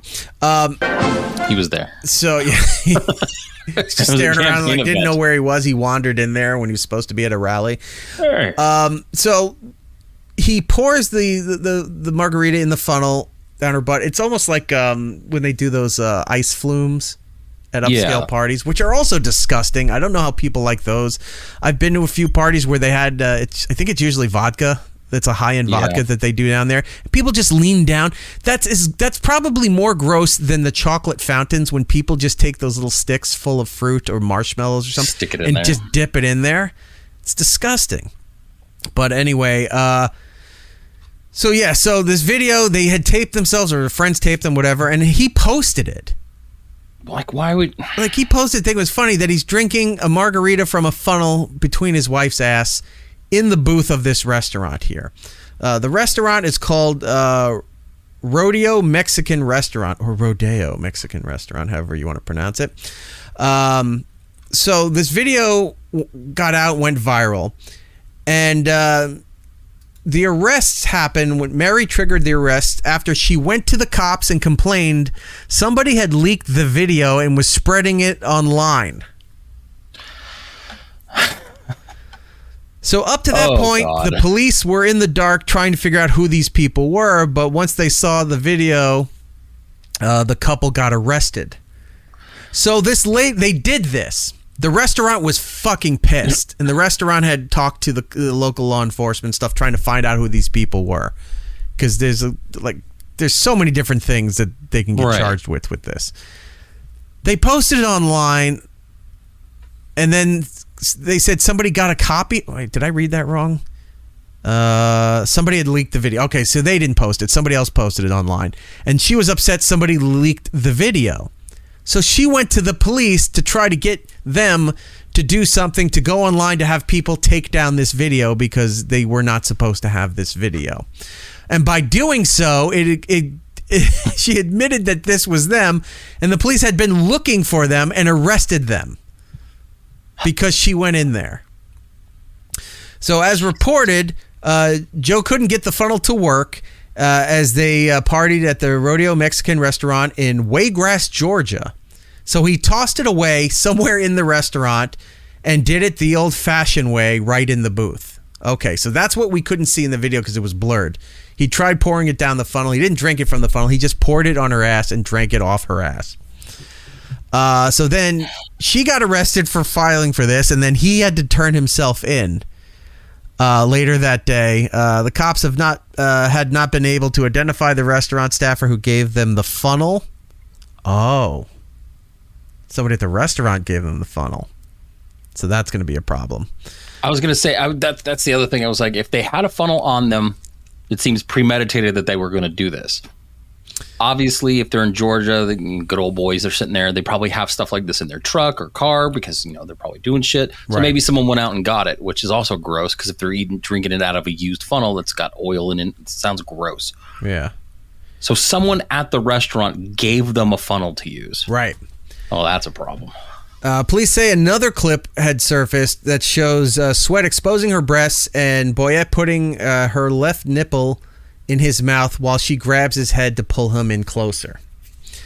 Damn. So the letter that went out from the restaurant put out a letter to their clientele.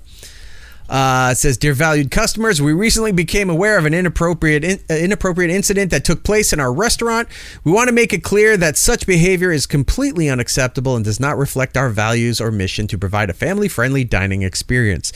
We are taking this matter very seriously and are conducting a thorough investigation in collaboration with the authorities." Oh, so this went out before they turned themselves in.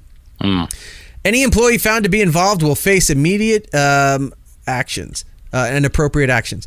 We are committed to maintain the highest standards and ensuring a safe and enjoyable environment for all our guests. Thank you for understanding and continued support. The management of Rodeo Mexican Restaurant. For its part, the restaurant says that the behavior was completely unacceptable. Yeah. All right, we did all that. So they never would have been found had she not gone to the cops and say, "Hey, somebody stole our video that we made in this restaurant and leaked it online. Oh, great. Come over here. Why? You're under arrest for indecent exposure and a whole slew of other health violations. We also need you to call your husband and tell him to come here to come get you. Do not tell him why." Okay, he shows up and they cuff him too. Bunch of morons. Fucking. It's hilarious. It's very fun. It's gross. I don't know if I would ever go and eat at that place, at least that location. I don't know of that chain. It must be a very small chain. Finally, before we go into segment 2 here, this YouTube guy, star, if you will, got arrested at Universal Studios for trespassing. Okay. So apparently this hasn't been the first time. It's an internet personality named Steve Will Do It. Had gone to the famous theme park in Orlando, Florida, and then ended up in jail where cops snagged a funny mugshot of him. His government name, whatever, was arrested by the Orlando Police Department Wednesday afternoon for trespassing. Orlando police tell us officers responded to the Universal Studios call in reference to a trespass. Cops say the theme park security told them that Steve has previously been removed from the theme park for trespassing back in August and warned never to come back. The arresting officer said he verified Steve had previously been busted for trespassing at Universal Studios and then arrested on a misdemeanor charge of trespass on the property after the warning. So apparently he was caught filming content for his social media stuff, like being live and whatever. So he kept going back to the theme park and doing this, and every time his videos got posted, they issued a warning or whatever to him saying, "You're not allowed to come here again." And I guess that maybe they had a printout of his photo by the ticket booth. "Do not sell a ticket to this guy." Marge Simpson, your older, fatter, balder child has also been arrested. Let's see. Steve was bringing camera crews with him to film inside the park, and Universal Studios told him to stop. Later, he snuck in a 2-camera shoot and other times and was caught, leading to his ban. Okay, they did ban him. The issue, we're told, was Universal did not authorize Steve to film videos inside their park. Let's see. It says he was caught... Steve's family said he was caught disguising himself at Universal Studios, which explains this epic mugshot. So this is where... I just looked up. This is where it gets really stupid because they're complaining about him shooting material in their park. And they don't want him to be a part of it. They don't want to give him attention. They don't want to do anything. Right. But then the Orlando Police Department allows him to take a mug shot like this. So this was his disguise as he was in the park. Groucho Marx. So he's got the fake mustache. All he was doing is hoping to get arrested. Yeah. To have this mug shot, to then take the mug shot, and he's probably making merch off of it. T-shirts, posters, whatever. So you played into this guy's hands by doing this. How did the police not go to him and go, that's not real, take that off? Because it's a little mugshot, it has to have a legal documentation that they're in custody. Why did he glue it on? Like, was it glued and not easily removable? No, there's another mugshot where they made him take it off. They did the redo. But why was that one put out to begin with? Why would you put, I guess, do you have to? Anything that was taken has to be disclosed and put online for public record? Know. But you just played into this guy's hands. So I'm not even mad at it's very douchey what he was doing. He's an idiot, but it's funny. But he got away with it, and good for him. They played right along into it. Did you see his quote? No. He says of the mustache, reason I got caught at Universal was for being lazy. I went lazy and it effed me. I could have done what I'd done in the past and get professional makeup done. This was a lesson to not be a lazy piece of shit. So he's like, I got caught because I wore this giant ass mustache. Next time it'll be better. That's fantastic. I mean, he's such a dummy. It is such a dumb. I hate. He looks like Groucho Marx. He's just a big old thing. I normally hate influencers and YouTube people who do all this Most stuff of the because time, it's yes. just some of it's just so terrible, and you want to punch these people in the face. They're always yelling. But you got to give it to him. They played right into his hands, and he should be capitalizing on that mugshot. Oh, 100%. I'm sure he's selling T-shirts and magnets and all, whatever tchotchkes people pawn nowadays for all of that stuff. That's funny. Good on Steve will do it. Good for him. Fantastic. Oh, man. Maybe we got to start doing shit like that to help Just get our wear big numbers. mustaches? Yeah. Let's do it. Come back from break. Let's get big mustaches. Do mustache Thursdays. Big oversized mustaches that don't fit our Paint them face. on like Groucho Marx. Just paint, black, grease paint. Indeed. All right. When we come back for segment 2, television, movie, TV updates, all that stuff to keep you abreast of so you know what you're watching and what you don't. We'll be right back. More. It's Eric Nagel. It's Eric Nagel. Next. It's Eric Nagel. Follow the show on all social medias at It's Eric Nagel for ways to watch or listen to the show, both live and on demand. Go to itsericnagel.com. It's Eric Nagel. It's Eric Nagel. And it's back. Segment 2 of the show. Eric Jordan here with you, talking about television, movies, streaming updates, going through all of the stuff that's going on so that you're aware of it and you can filter out for yourself whether it's worth your time or not. As we start off segment 2 each and every time, Jordan, what have you been watching? I've been catching up. I've been following every week with The Acolyte. They just did the 7th episode out of 8, so they're going to wrap up next week. The internet hates it. I don't mind it. I'm not even going to get into it. I'm tired of everyone. I need to catch up. The last one I saw was the Jedi all got killed by the guy from The Good Place. Yeah. And he was screaming about the Jacksonville Jaguars. Yeah, and then just kills them all. And that was it. So that was the last episode I saw, so I have to play catch up on that. Okay, so you've got a few. And we're not going to talk about it. I mean, I'm not hating it. There's things to not like. I don't care. Ketchup? Oh. Ketchup. Ketchup. Ketchup. Ketchup. Are you here to solve my ketchup problem?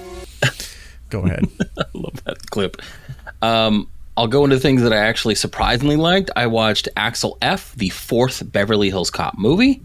It's on my list good. too. I got to watch that. It's fun. It's. I don't know. I'm hoping it is. I've actually heard a mixed bag on this, and it's all been even amounts of people. Oh, I loved it. I did not like it. I wouldn't say love, but it definitely feels or better. Liked it then. I liked it. I mean, it felt like it should have been part of the original 2. Mm-hmm. The third one, not good. So if you forget the third one exists, kind of put this in its place. It's fine. I like it. It's on Netflix. You know, you're not going to go wrong just clicking on it and just watching it. It's a fun one. I went to I caught up on Twister. I ended up buying the 4K version of Twister. It's got me excited to watch Twisters. Right. Coming out in like a week or two. it's silly, but it's still kind of fun as a movie. Like it's just, you know, when things were just fun to watch instead of being serious. Like it's a tornado movie and you're watching cows flying by, and I'm like, this is silly, but I'm having a good time watching it. Like this era when Speed was coming out and Twister and all these movies, it was just fun to watch. I went to the theater. So in the 2 weeks that we've been gone, I have gone to the theater to see The Bike Riders. Really good period piece about motorcycle gang starting up. Tom Hardy's in it.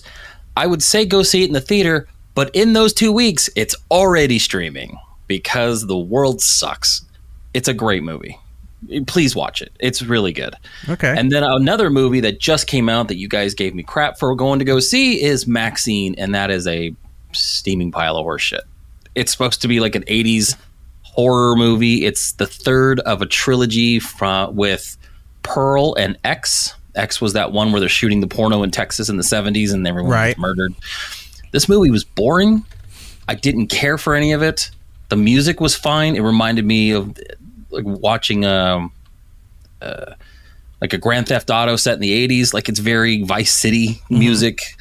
But overall, the story's boring. I just did not have myself enjoying it at all, and it was a waste of time. So if you're going to watch anything at all, if you're going to just throw it on streaming, watch Axel F. Watch The Bike Riders. Just who cares about Maxxxine? It's dumb. Well, see, that's interesting, too, because you had come out of the theater that night and said, oh, this is a complete piece of shit. But I've seen a lot of women on Instagram, at least, have said we're posting stuff tied into Maxxxine, whether they were doing cosplay or there's a filter or something with it, and they all have liked it, and some were saying it's the best out of the three. No, I liked X for what it was. Pearl was good, right? But after this movie makes to where, what's the point of Pearl? Like, who cares? You know, as a trilogy, it's weird because Pearl is set in like the 20s, and it deals with the old lady from X who was the killer, but as a young woman, so you kind of see why she went crazy. Okay. This deals with the girl that escaped in X, trying to be a Hollywood star, and she's a porn star. But it's just the movie starts, and within 3 seconds, I knew who the killer was. That was dumb. And then you're sitting there watching it play out, and like, this is not fun. The dialogue is bad. The acting is bad. You know, Kevin Bacon's in it, and he's kind of like, like you don't care. Like, I cared none about it. You cared more about him in the Guardians of the Galaxy holiday special. Every year I'll watch that. That's one of my go-tos now. It's so funny. But yeah, I was not impressed with it. I was kind of bummed that it wasn't as good. This weekend, however, I'm going to go see Longlegs. And that's supposed to be really good. I've been trying to avoid a lot of stuff from that one. So we'll see. Who was in Longlegs that they said is that Nicolas Cage and the girl from It Follows. Yeah, Mira. Like Maya Makala or Maya Malka or something like that. We had her on the show too, and I can't think. We had her on for It Follows. Yeah, see, she's in it. A lot of people didn't like that movie. I didn't mind. I thought it was pretty good.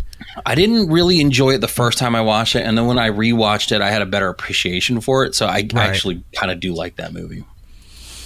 All right. Well, apparently people love a lot of the movies that you seem to hate.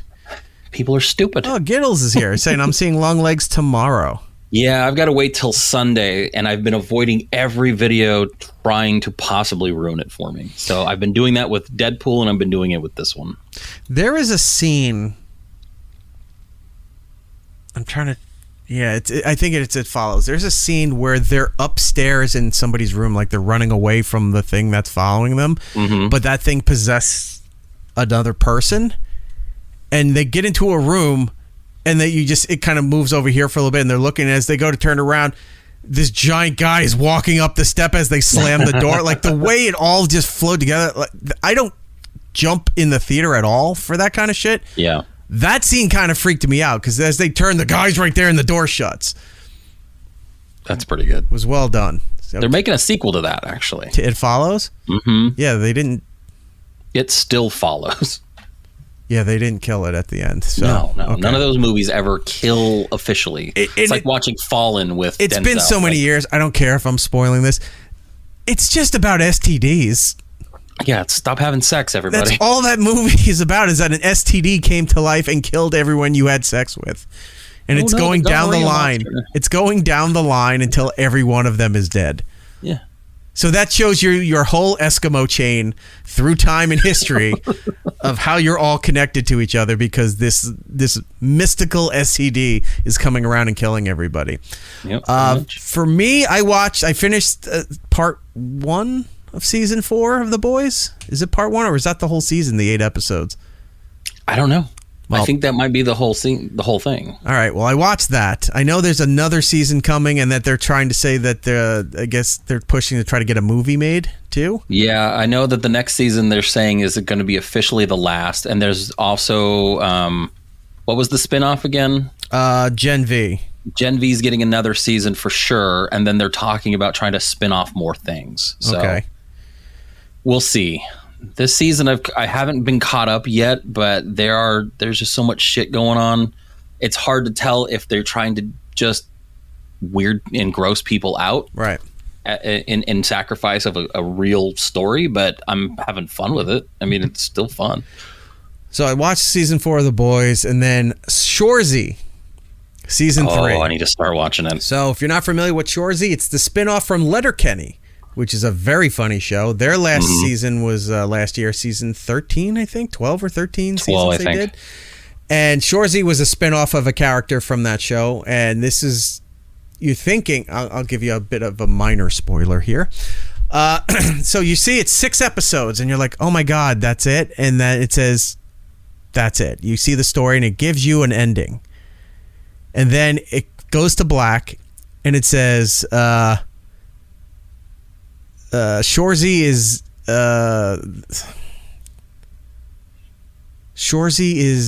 done, or this Shoresy is over, and it says part 1, and Weird. you go, oh, there's more coming. So it's not just the 6 episodes.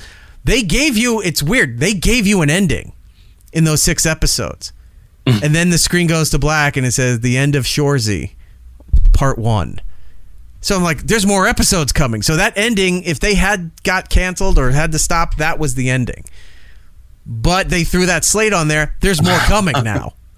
So they gave you a true ending. So if it doesn't get renewed, you're happy. But also, here's more just in case. I think it's already done, because they were airing on a network in Canada way before they came to Hulu to watch. Yeah, Tom was telling me about it. I'm like, yeah, I can't get it here. I tried to get it like a bootleg Canadian copy before it aired here, and I couldn't find VPN one. and Hulu. That does it. Yeah. You can do that. So there's more of Shoresy coming. It's fantastic. I can't recommend it enough. In fact, I want to go back and rewatch Letterkenny all over again, and I might do that. And that's about it. I've been living life. I was going to say, what you been doing with your new time off? I've been living life as a dad. I've been, I actually had some meetings. I'll tell you about that off air. There's some other things that could be popping up. But yeah, I've been getting up in the morning. For those who don't know, the other place that I worked at, which iHeart didn't really want us talking about, but I'm not there anymore. So Compound Media is done. It was supposed to be a merger. It got bought out, and I am writing off an agreement, and that's it. So I have a lot of free time outside of my other various things that I do. So I've just been getting up in the morning and trying to live like a life. It's like, why did I get up at 9 a.m. again? There's nothing for me to do right now. There's absolutely nothing.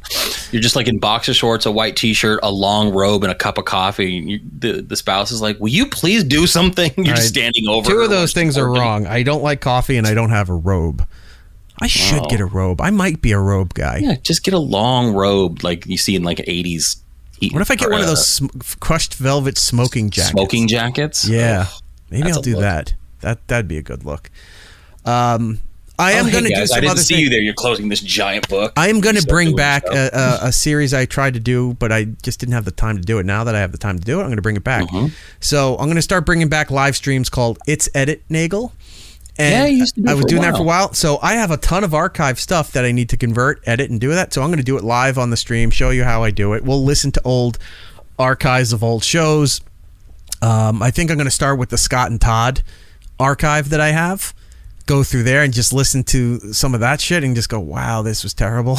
Or wow, this was great production-wise, but Todd is just awful. By the way, if you haven't checked out the previous episode of this show, we revisited.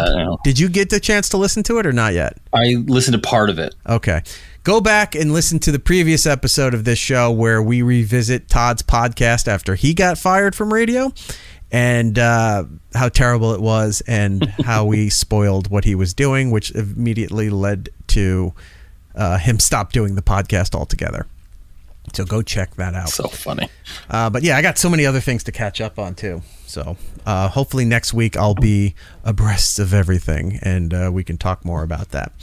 Let's talk about what's out right now for your viewing entertainment over on the Paramount Network.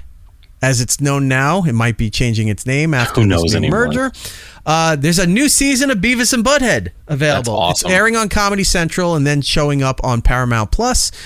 And I have to tell you, as much as you might cringe, like, oh, why did they bring that back? The episodes are good. It's funny. And I'm surprised. The episodes are really good.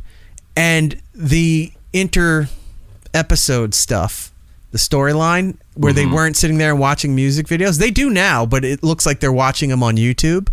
Yeah. They watch viral videos and nonsense that's on TikTok, on an Instagram, and they're commenting on it. And it's hilarious. There was one where they're watching a girl, I think she was in Australia, and she had a giant silver platter of stacks, a nice pyramid stack of Big Macs. And then all she's going to do there is sitting and eating the Big Mac and eating the whole thing. And like they're falling in love with this lady, and then they're fighting over each other and who's going to get to ask her out. It's hilarious. So yes, Beavis and Butthead is actually worth your time to go watch it. You find it on Paramount Plus. The Acolyte, we said episode 7 or 8 was this week. 7 was this week. All on Disney Plus. In theaters, this is including last week too, because we were off. Despicable Me 4 is doing well in the box office, especially if you got families or if you're a fan of the franchise. Go there. Longlegs, as we mentioned. Yeah. Giddles is going to go see that, and you said you're going to go see it too? We'll see it Sunday night, yeah. All right, so you'll tell us next week what you thought of that. Mm-hmm.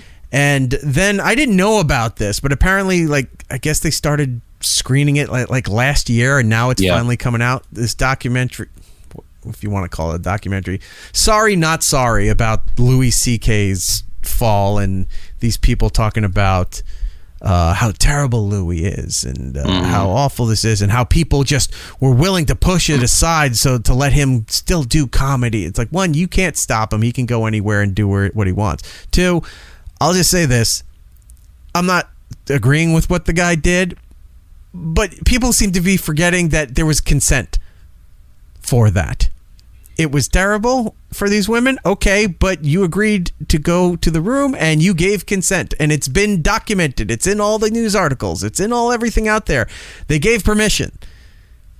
I don't know how long people have to deal with a fallout of an act. Like, okay, it's over. It's done. This was literally, 5 years ago? It wasn't a Harvey Weinstein situation. It wasn't a forceful whatever.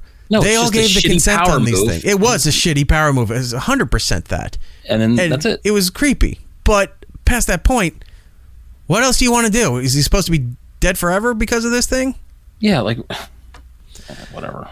It is what it is. And it's also based on the trailer, getting poor reviews. And I guess the early screenings of it from last year at film festivals, it did not deliver what they were hoping the impact would be to try to jumpstart, I guess, the Me Too movement and revolutionize a lot of these things, to change the way you're thinking. Here's some stuff you didn't know.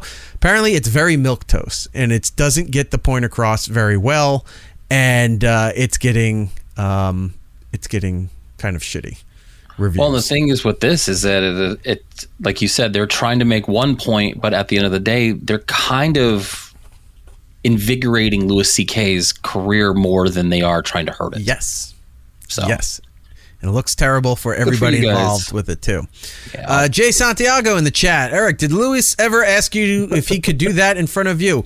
Had he gladly would have had my permission. I would have said, yes, sir, you could. I will sit over here quietly and observe. Yeah. And then I probably would have been producing his network or something like that. It would have been fantastic. What else do we have here? Out on demand for you to watch. Kingdom of the Planet of the Apes. You went to the theater to see that, right? I did. It's fun. I mean, it's not, doing anything new, but it's fun. The Garfield movie, which I heard got decent reviews, did not do well in the box office, but as far as a family kid movie goes, it was good. The Bike Riders, I know you went and saw it. Yeah, you hated it. Good. You liked that one. I thought you hated that one. No, this is the one that I really liked. That I'm upset that they're already on video on demand because it literally came out that after we did the 10th anniversary show. And it came out. I went that Saturday, had a great time with it, and now it's already streaming. I'm like, fuck! I hate the industry now. This makes no sense. This movie should have done much better. And The Exorcism, which is the other Russell Crowe priest movie. Aaron went and saw that and said it is full on garbage. Like it is a bad movie. How reliable is Aaron's opinions? In this case, I would agree with him. Okay. Like I'm gonna watch it, but it didn't look good to begin with. All right, I'll go into that. I'll validate this. I'll go into that thinking that, but I will go watch it for myself and let you know. Because look, I didn't hate the other one. The other Russell Crowe Pope movie. No, that one was good. What is it called? The Pope's Exorcist? Yeah, I didn't. I liked that. It was okay. Yeah, it was silly but fun. Upcoming for the rest of this month here in theaters, Twister 2 is next week. I know you're going. You've watched the original one. Oh, I know something I watched. I forgot about this. Did you watch it? I don't... why did I watch it? I was trying to remember why I watched it. Oh, I saw a clip of something. All right, that's why. So I watched Independence Day. Mm-hmm. Great movie. Of course. I watched the second one, which I've never seen. Resurgence. Oh, that's a terrible but fun movie. It is a terrible movie. And the lead pilot is A-Train from The Boys. Yep. He's supposed to be Will Smith's son. Yeah. He's the kid from the first terrible movie. In that movie. He's not good. The story isn't that great either. There's some concepts to the story that are interesting and fascinating, but some of the execution is really piss poor. So yeah, I watched those two movies back to back on Independence Day. Yeah, so, why not? I remember I saw my go-tos are Independence Day and Jaws. Yeah, standards. Oh wait, Jaws. Do you know Jaws is here, right? Where is here? Here is Jaws. He is a shark without a cause. He was in a movie, you should watch it. It's called Jaws. Jaws is here. Here is Jaws. He is a shark who fights the law. He was in a movie that everyone saw. He was. Did you put that on your playlist? Because I didn't notice if you did, and I almost did. I'm like, Eric probably put it on. It's not on my playlist. It's going on mine. Okay. I'm gonna add it. Throw that to your playlist. Please do. I think I might go back and watch Jaws 4. I have them ordered at the end of the month. I'll be getting them on 4K, and I'm going to do the same thing because I know it is absolutely garbage. Yeah. And it's been notable that isn't Michael Caine in that movie? Michael Caine has notoriously come out and said the only reason he did that movie was because his wife wanted a pool. Yeah, something like that. So he had to buy her a pool. There's been plenty of movies that people have come out and said, oh, I did this. In fact, maybe I should put this up on the YouTube. Michael Madsen. Love him. Mike Madsen. He did a whole interview. He stayed for like an hour and just went down the line about all of the movies that he did and explained why he did every movie. I should put that up. Yeah, he told me that he had payments to make. He needed something for a car. I always love hearing about that because you're like, oh, I loved you in this. He's like, yeah, I need a crack. Yeah, you really just you're not Michael Madsen didn't need crack. No. Let's not do that. Yeah, I'll put that up and so we can check all that out. I love the insider of inside Hollywood kind of stuff. That's fun. All right, let's move on here. A bunch of trailers came out. Time Bandits. Is this a series or a remake of the movie? I can't tell. I get it. Let me look it up because I watched the trailer. I love the original movie. It's not great. The ending is ridiculous. It's concentrated evil. Don't touch that. Yeah, and then the parents. And then parents die. Yeah. Sean Connery's a firefighter. He's like, tough luck. I'm out. Like, what is going on here? So that's coming out on the 24th on Apple Plus, and I canceled my Apple Plus like 2 months ago, so I may have to sign back up again. I'm going to wait because Severance. But that's not till September, right? No, January. Severance is coming out January. I'm not waiting 6 months to see Time Bandits. I'll wait. I'll get a free trial thing. All right. Binge it and then be done. Unless they're doing weekly episodic things, then I'll wait till the end of the summer and then get it. I guess it's a series. All right, so they're doing a remake of the legendary kids movie, by the way, as terrifying as that is, with what's the face that kept chasing them? Oh yeah, it's like just evil. Like it's just the Did the face have evil. a name? I'm trying to remember. I'll look it up because I also remember the Minotaur. And that was the scene too, where the wall moves, where they're trying to run and the wall's running away. And Sean Connery played Shelley Duvall's in that movie. Sean Connery played Agamemnon. Shelley Duvall's in that movie. David Warner, you may know him from like Tron, the original Tron movie. Right. Super good. Big cast, but it's very weird. All right, so we have Terry Gilliam movie. Michael Palin wrote it. Is it really? Yeah. Oh, that's right. It is. Yes, it is. I did know that. Time Bandits coming out to on 24th Apple Plus. We saw the trailer for Gladiator 2. Did you watch it? I did. Watch the trailer? What do you think? Denzel Washington takes me out of it.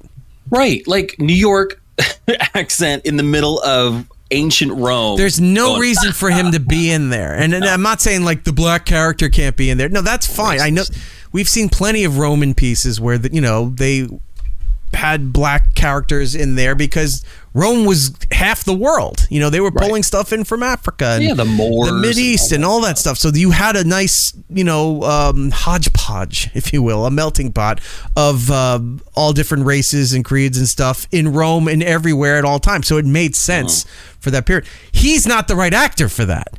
No. He takes me out. As much as he's trying to sound of the time, you just hear his dumb hack laugh in your head.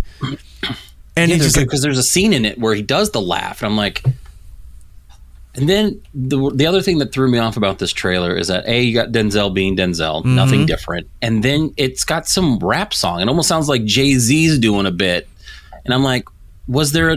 You don't need modern music. You need periods, orchestrated style music for that stuff. Here's another thing that took me out of it, and it's not. Well, I guess it is a knock on the actor, Pedro Pascal. That took you out. I didn't care. He's fine. I don't. But he's in everything. He's being used too much for everything, and he's going to be in more things because you got The Last of Us 2 coming. You've got Fantastic Four. You're never not going to see Pedro Pascal. There's more Mandalorian coming, so he's just in too many things. He's fine, I guess, from what I saw in the trailer. I'm sure he's great in the role, but it's like him again. Yeah. That kind of mindset for it. That comes out in November. Agatha All Along. Now, I wanted to ask you about this. They finally announced the Agatha. It's going to be a television series coming on Disney Plus from Marvel, September 18th. I'm guessing it's weekly because that's all Disney does now, right? Is weekly episodes? Yeah, okay. It's smart to do it that way. They're generating hype for it. They're leaning into, which is smart. Marvel has all these genres under their ownership, if you will. Like people say Marvel, comic book movies. Yeah, but a lot of comic book stuff wasn't just superheroes fighting. There was horror, there was mystery, there was fantasy. There was a whole bunch of different things, like police cop buddy style stuff. I mean, you saw it with the Captain America and Winter Soldier. Falcon and the Winter Soldier. And the Winter. That's the one I was thinking. Like that was shot like a cop movie, like a buddy cop situation. This is leaning into what they started with Doctor Strange 2, where they were leaning into the horror aspect of the Marvel universe. Essentially, this is all witches, coven nonsense, and a lot of death, a lot of dark magic. A lot of stuff teasing about Wanda. Yeah. But this is like her origin story, and then it snaps into the current time of where she is in the timeline.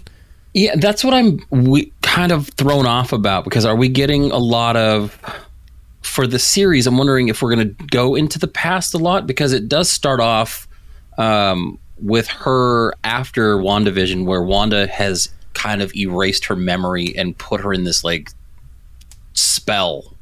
And they kind of address it at the beginning of the trailer. And I'm like, that's what she did with WandaVision. Remember, all those characters were FBI agents, and one of them is now in Ms. Marvel. I forgot what her comic book character's name is. Oh, I don't know. It's not Polaris. It's that character's have like 5 names. Who cares? But she's the one leading the X-Men into the universe now. Probably, yeah. Not probably. She is. She's in that. I don't know if they're going to carry that movie. Failed. They may want to cut ties and start. No, the character's in the other universe with the X-Men. I understand that, but they may not tie that in anymore and just say. Are you saying that's like throwing her into a garbage bin and then sealing it off, and that's it? It's like, all right, that's what happened. What happened in that universe? Well, we're not going to visit that universe. We're going to go over here.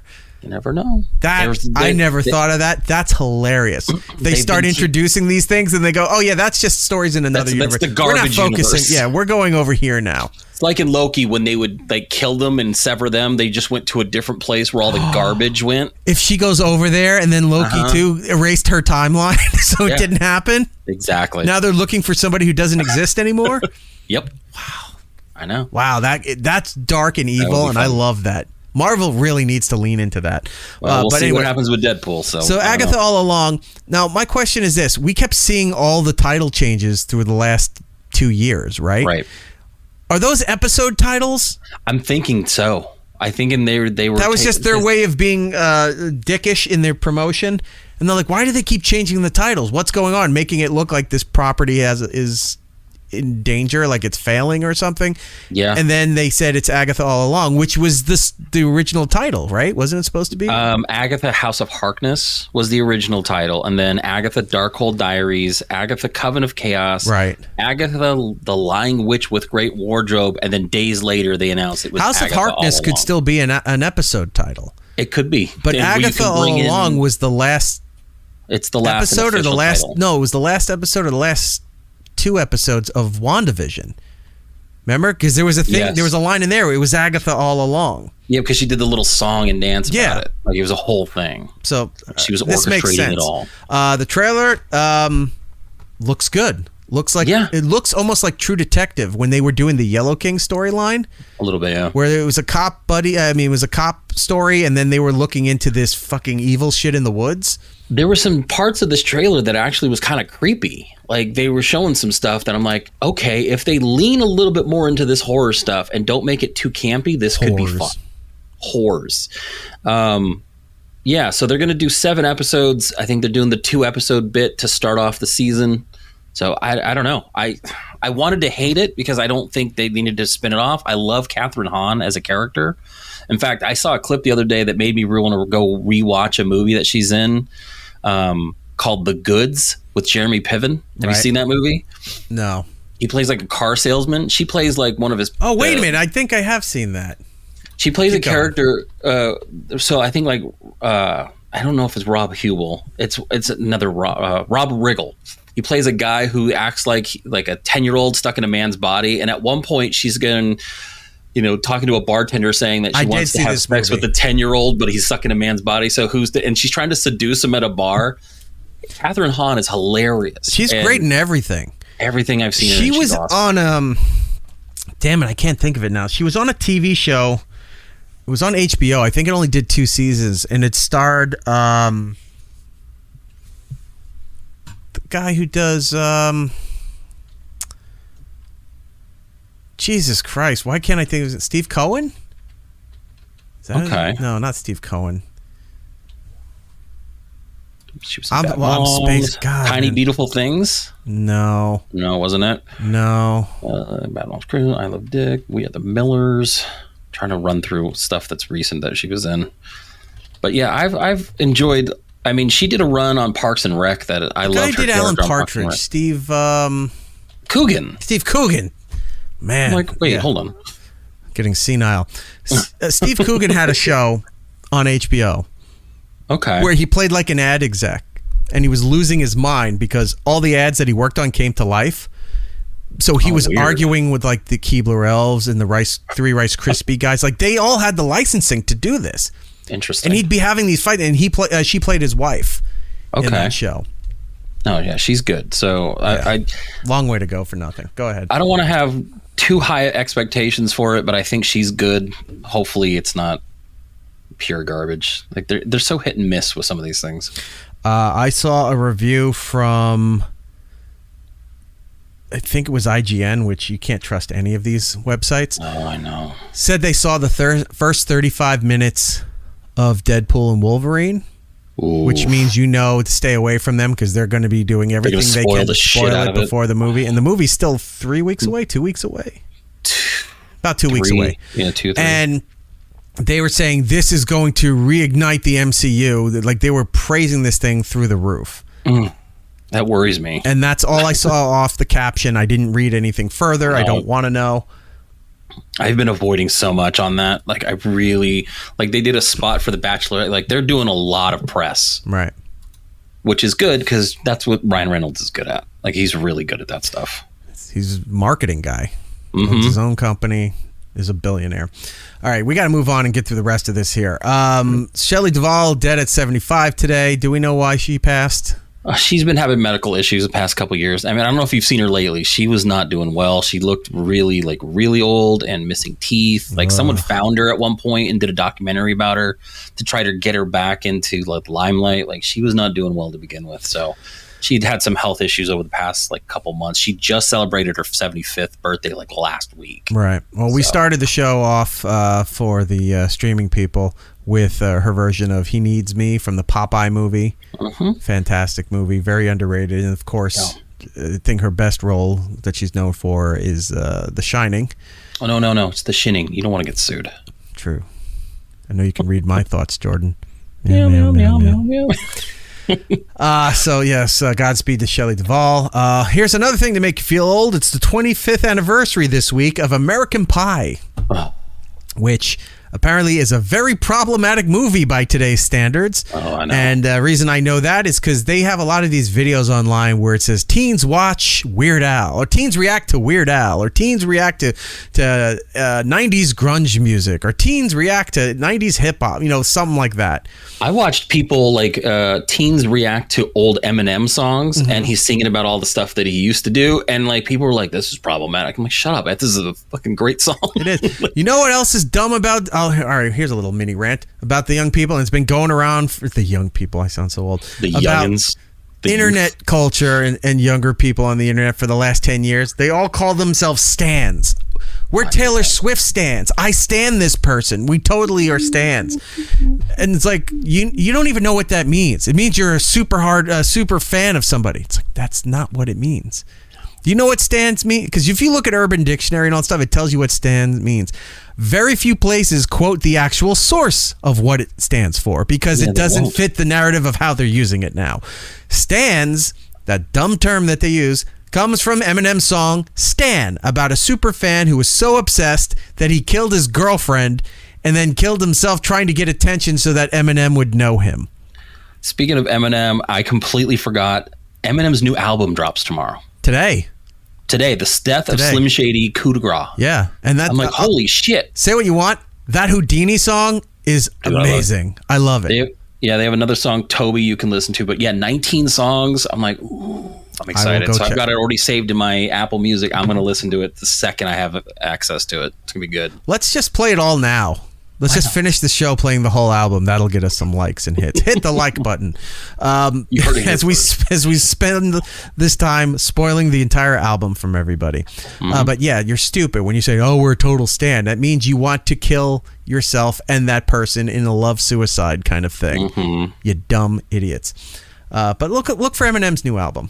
Fantastic. Oh, anyway, American Pie, as I was talking about that, there were some reviews where they had younger people watching American Pie, and they all have a problem with the Shannon Elizabeth scene where she's getting chased, the website, and they're all looking around, which, by the way, one of the guys, Mark from Blink-182, sitting in there. No, they're all there.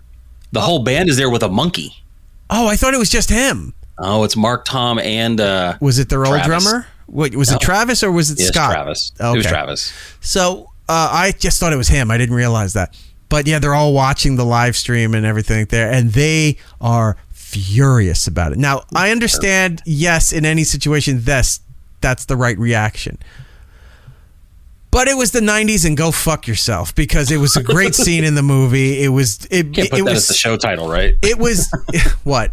It was the 90s. Go fuck yourself. All right, I'll write that down. But that scene wound up getting parodied in Not Another Teen Movie, which is also fantastic. I love that one.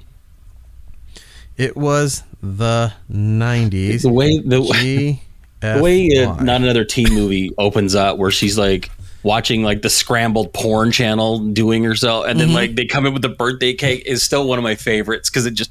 Yeah, and then the grandparents come in, and there's like landscaping going on outside, and everybody's just watching. So funny. It was fantastic. Great soundtrack too. Somewhere in the vault, I should get that out, and I'm redoing the studio. This whole thing's going to get redone.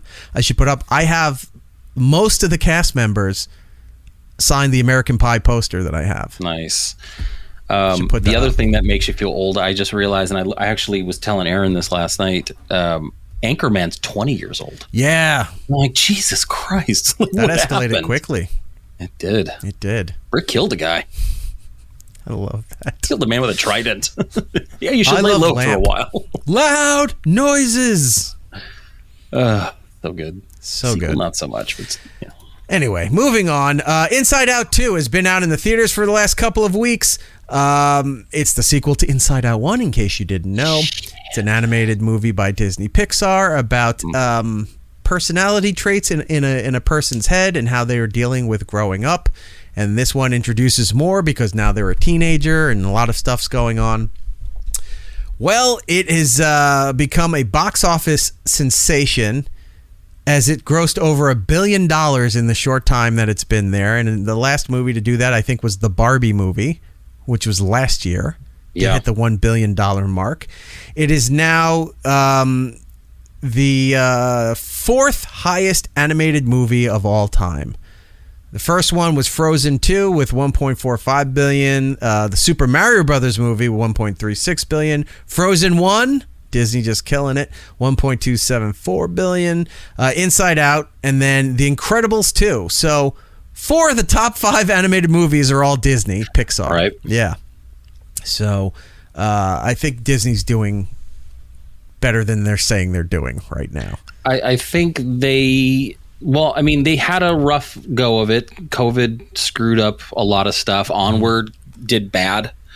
It's a fun movie, but it did bad. It released right as everything was shutting down in 2020.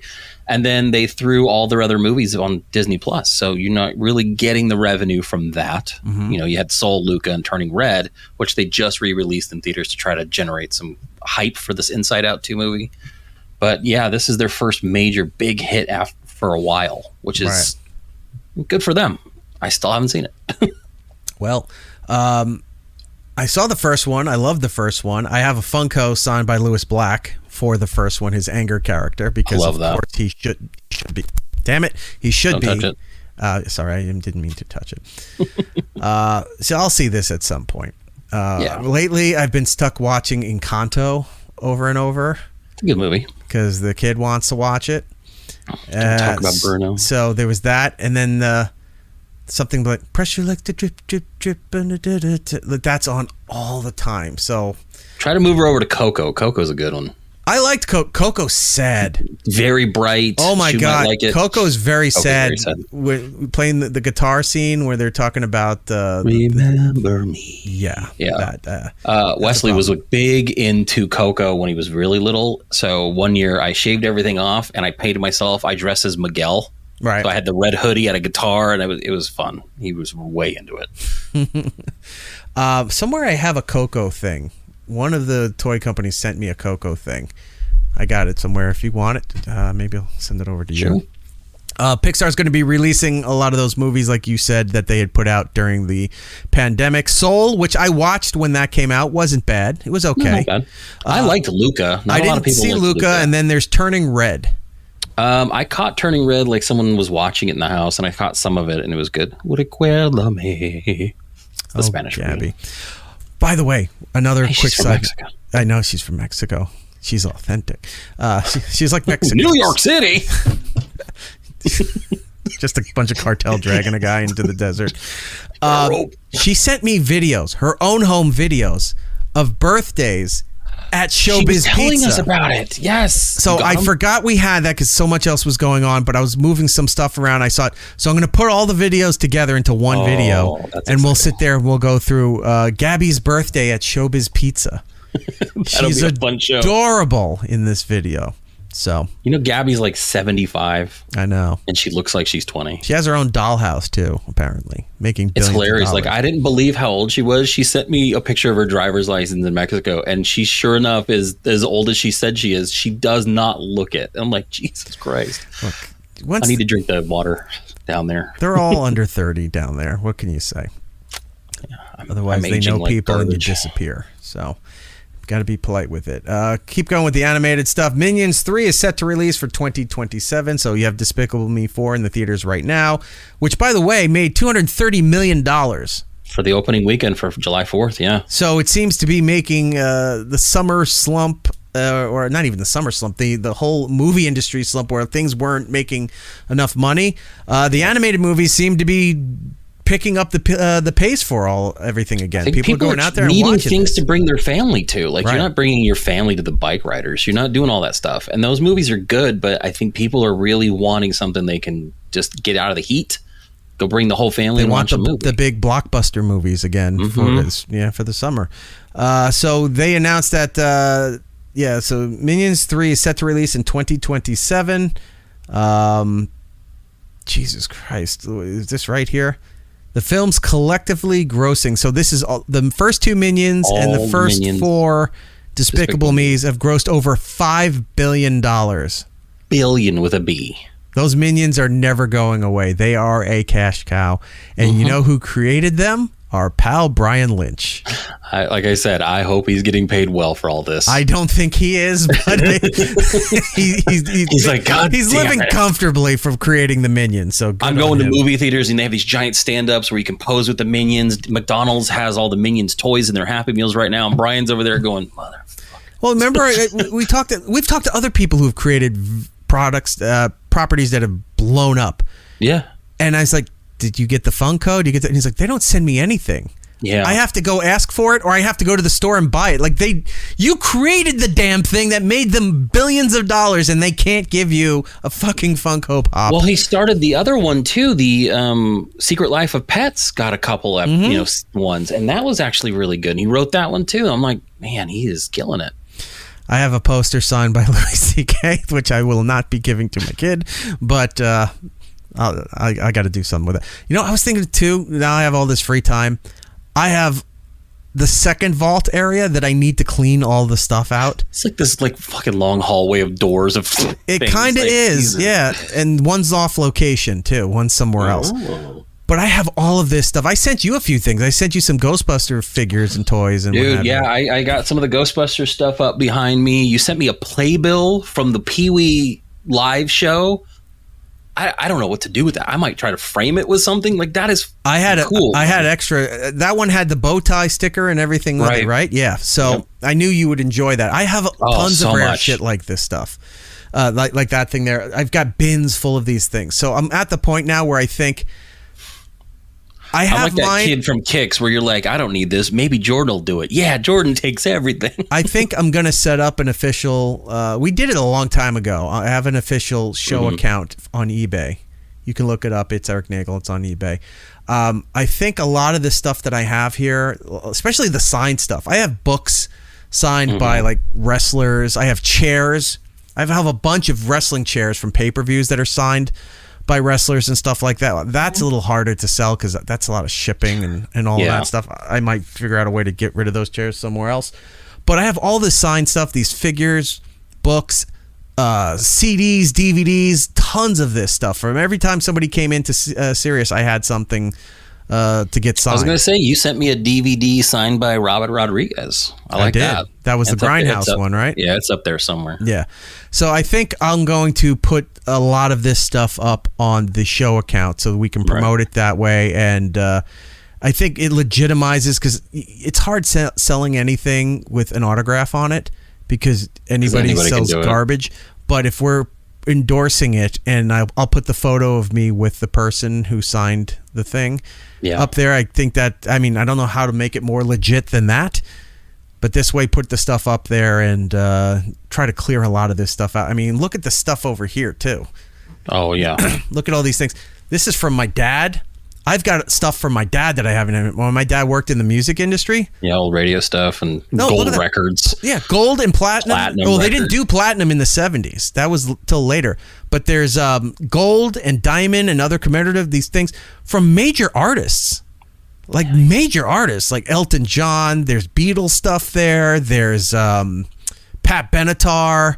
Barry Manilow, which I think I'm keeping the Barry Manilow. I was going to say, keep the Barry Manilow one. But I have those. There's just tons of stuff everywhere that it's like, I can't have. I'm going to need the early access to the eBay stuff, because if you put some of those out there, I'm going to look and I'll be like, those are. I'll give you a heads up. You're going to see me bidding on stuff that I'm helping try to get rid of. It's like, Jesus.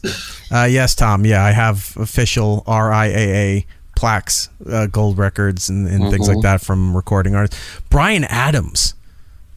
My dad had, because they were trying to, I guess the label and stuff he was at was trying to launch him in the 70s, and they just couldn't get anywhere with him, and they wound up dropping him, and then he finally caught success in the 80s with every movie ever. Yeah, well, that was towards the yeah, but there was a run where he was like doing Zorro. He was doing what was it, the Kevin Costner Robin Hood. Like there was like a run, and he was doing all those movies. I'm like, Bryan Adams is everywhere.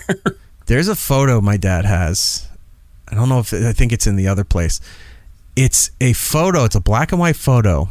It's Elton John and John Lennon on stage together at Madison Square Garden. It's around Thanksgiving time of that year. And that was like the last time John was ever on stage before he died. And it's signed by Elton and John. Jesus. Yeah. But it's made out to my dad. So that's the thing. Like, I don't want to part with that. But even if I ever had to, it's like, how can you sell it if it's customized? You know, not that I want to. You'd be surprised how many people will buy a customized item just because of... It might be because it's John Lennon. Who it is. Yeah, exactly. John. Yeah. Yeah, it's an 8x10 black and white photo of them on stage together. And he had it signed. I have too much shit, so maybe I gotta start putting all this stuff on. That's the other stream you should do. You should do like It's Edit Nagel, and then you should just do one where you're just going through things and showing stuff, and that could be like the prequel to your eBay stuff, so people know what they're checking out. Okay, so that'll be a good one. Check out the fucking Hess trucks that I have from the mid 70s all the way up to when I told my mom to stop buying me Hess trucks, like 2000. It's like, all right, enough. My mom used to buy Hess trucks for me and my dad, not my dad, me and my brother. And then she learned early on that she had to buy 4. Yeah. So 2 to put away and 2 for us to play with. And then my brother stopped caring about them, so then it was just 2 for 1 to put away and 1 to play with. I don't know how my mom thought to put them away, but I still have them in boxes. That's cool. The batteries were removed because otherwise they would have exploded by now from like 84, 85. All the corrosion just everywhere. But yeah, I have tons of those Hess truck things going back so far that I should just get rid of that stuff too. Anyway, it's not about that. Do a stream, and if you're really going to put those up, that's what you should do, and that'll be the promo for the upcoming auctions for people, and they can check them out and see what you're looking at and see what you're putting up. And I think that would be a good way to get the hype up on it. All right, we'll do that. I've got the time. Why not? Why not? Let's do it while you can. I've had other people ask me, so what are you doing? Are you worried? I was like, I'm not worried. I got a few other things. I'm good. I'm good for a while. I don't have to run out and scream, oh my God, how am I going to eat next week? So I'm semi-retired for the summer. He's like, I stopped paying Jordan, so I'm saving money there. No, I got it. Just damn, no, I forgot. I got all those super chats that were coming in from the previous weeks. I got to send that over to you. That is my bad. Concerts to go to. But yeah, so I'm kind of just, I have some meetings. Some people reached out about some opportunities, and that's fine. If something happens, fantastic. If it doesn't, I'm kind of good for the summer. I'm just gonna live like I'm somewhere going like maybe between 9th and 10th grade. I got to do the adult stuff with the kid, but then at night I'm playing video games. So what do I care? I'm up late. I'm eating air fried fucking White Castle hamburger bites. Oh, I'm so jealous. I gotta get those. You can do the Hesh trucks. You can be like, you're not the boss of Tiger Bought Hesh trucks. Look at you. No one will know that. We're the only ones. I'm not doing the bites, but I got to talk about that another time too. I'm down some LBs. Nice. So much so, I had to get a new wardrobe. I am wearing a belt that is keeping these shorts up. So like, because I know that when I go out to San Diego, Eric's just going to point and laugh at me and say, "You're fat," while I'm taking him to Jack the Box. I'll do that anyway because it's going to be a race between Rob and me to point it out and who's going to say it first. Rob's will have a list. I am the shorts I'm wearing right now. It's like I'm a girl who does cheerleading because these shorts don't have a belt. But they're rolled over about 2 or 3 times just to tighten them so they could stay on. Does the back of them say juicy? Yeah. Gross. Let's move on. I don't want to talk about I'm wearing my own short shorts now, but no, dude. Who wears short shorts? It's ridiculous how much weight I've lost with the rest of this stuff here. Good. I was going to show you, but no. It's all that water you're drinking. Yeah, that's been... Yeah, like... Why do you think I've been trying to drink more water? Aaron is the same way. He got a new job and he's working outdoors and he's not sitting around. So he's drinking like this giant container of water. And you'd be surprised once you start changing just something simple. I'm barely like this was a treat tonight. I forgot I had these. Yeah. The coconut Dr. Pepper. So I had one with my salad for dinner. And I drink the water thing all the time. I am peeing like 9 to 11 times a day. Drinking 32 ounces of water all the time, or occasionally I switch it up. I got some Crystal Light stuff, which isn't that bad, and then at least once a day I throw in my iced tea and lemonade mix. But dude, that's fine. It's ridiculous. Let me see if I can. Oh, now you're gonna show your shorts? It's the short. Yeah, we're showing off our short shorts. Look at that, dude. Damn. There's a lot of weight that was lost. Don't do that. Motion in your pants. I'm doing it just like the guy from the Twins. I was going to say, yeah, you should start putting powder down your pants. So let's move on. Yeah, it's going very well. I'm very happy with the progress. All right, moving on. Nobody cares about the rest of this shit. We should just end the show. Sure. Paramount stocks dropped 5% on the merger news that finally they're going to be merging / taken over by Skydance Media. It's deal that looks like they're investing $8 billion in Paramount. Yeah. In a transaction signing the company and enterprise. They're trying to value it at $28 billion. Jesus, good luck with that. Yeah, I know. But it's like, hey, mergers happen. We got backers. We're going to still be here. Oh, right, cool. Everyone's bailing on their stock because they don't believe it. And they don't think it's good. Rob's saying it is getting steamy in here. Oh, it is. It is. Jordan will be later dancing around like... Dylan the Pickle. Call back to earlier.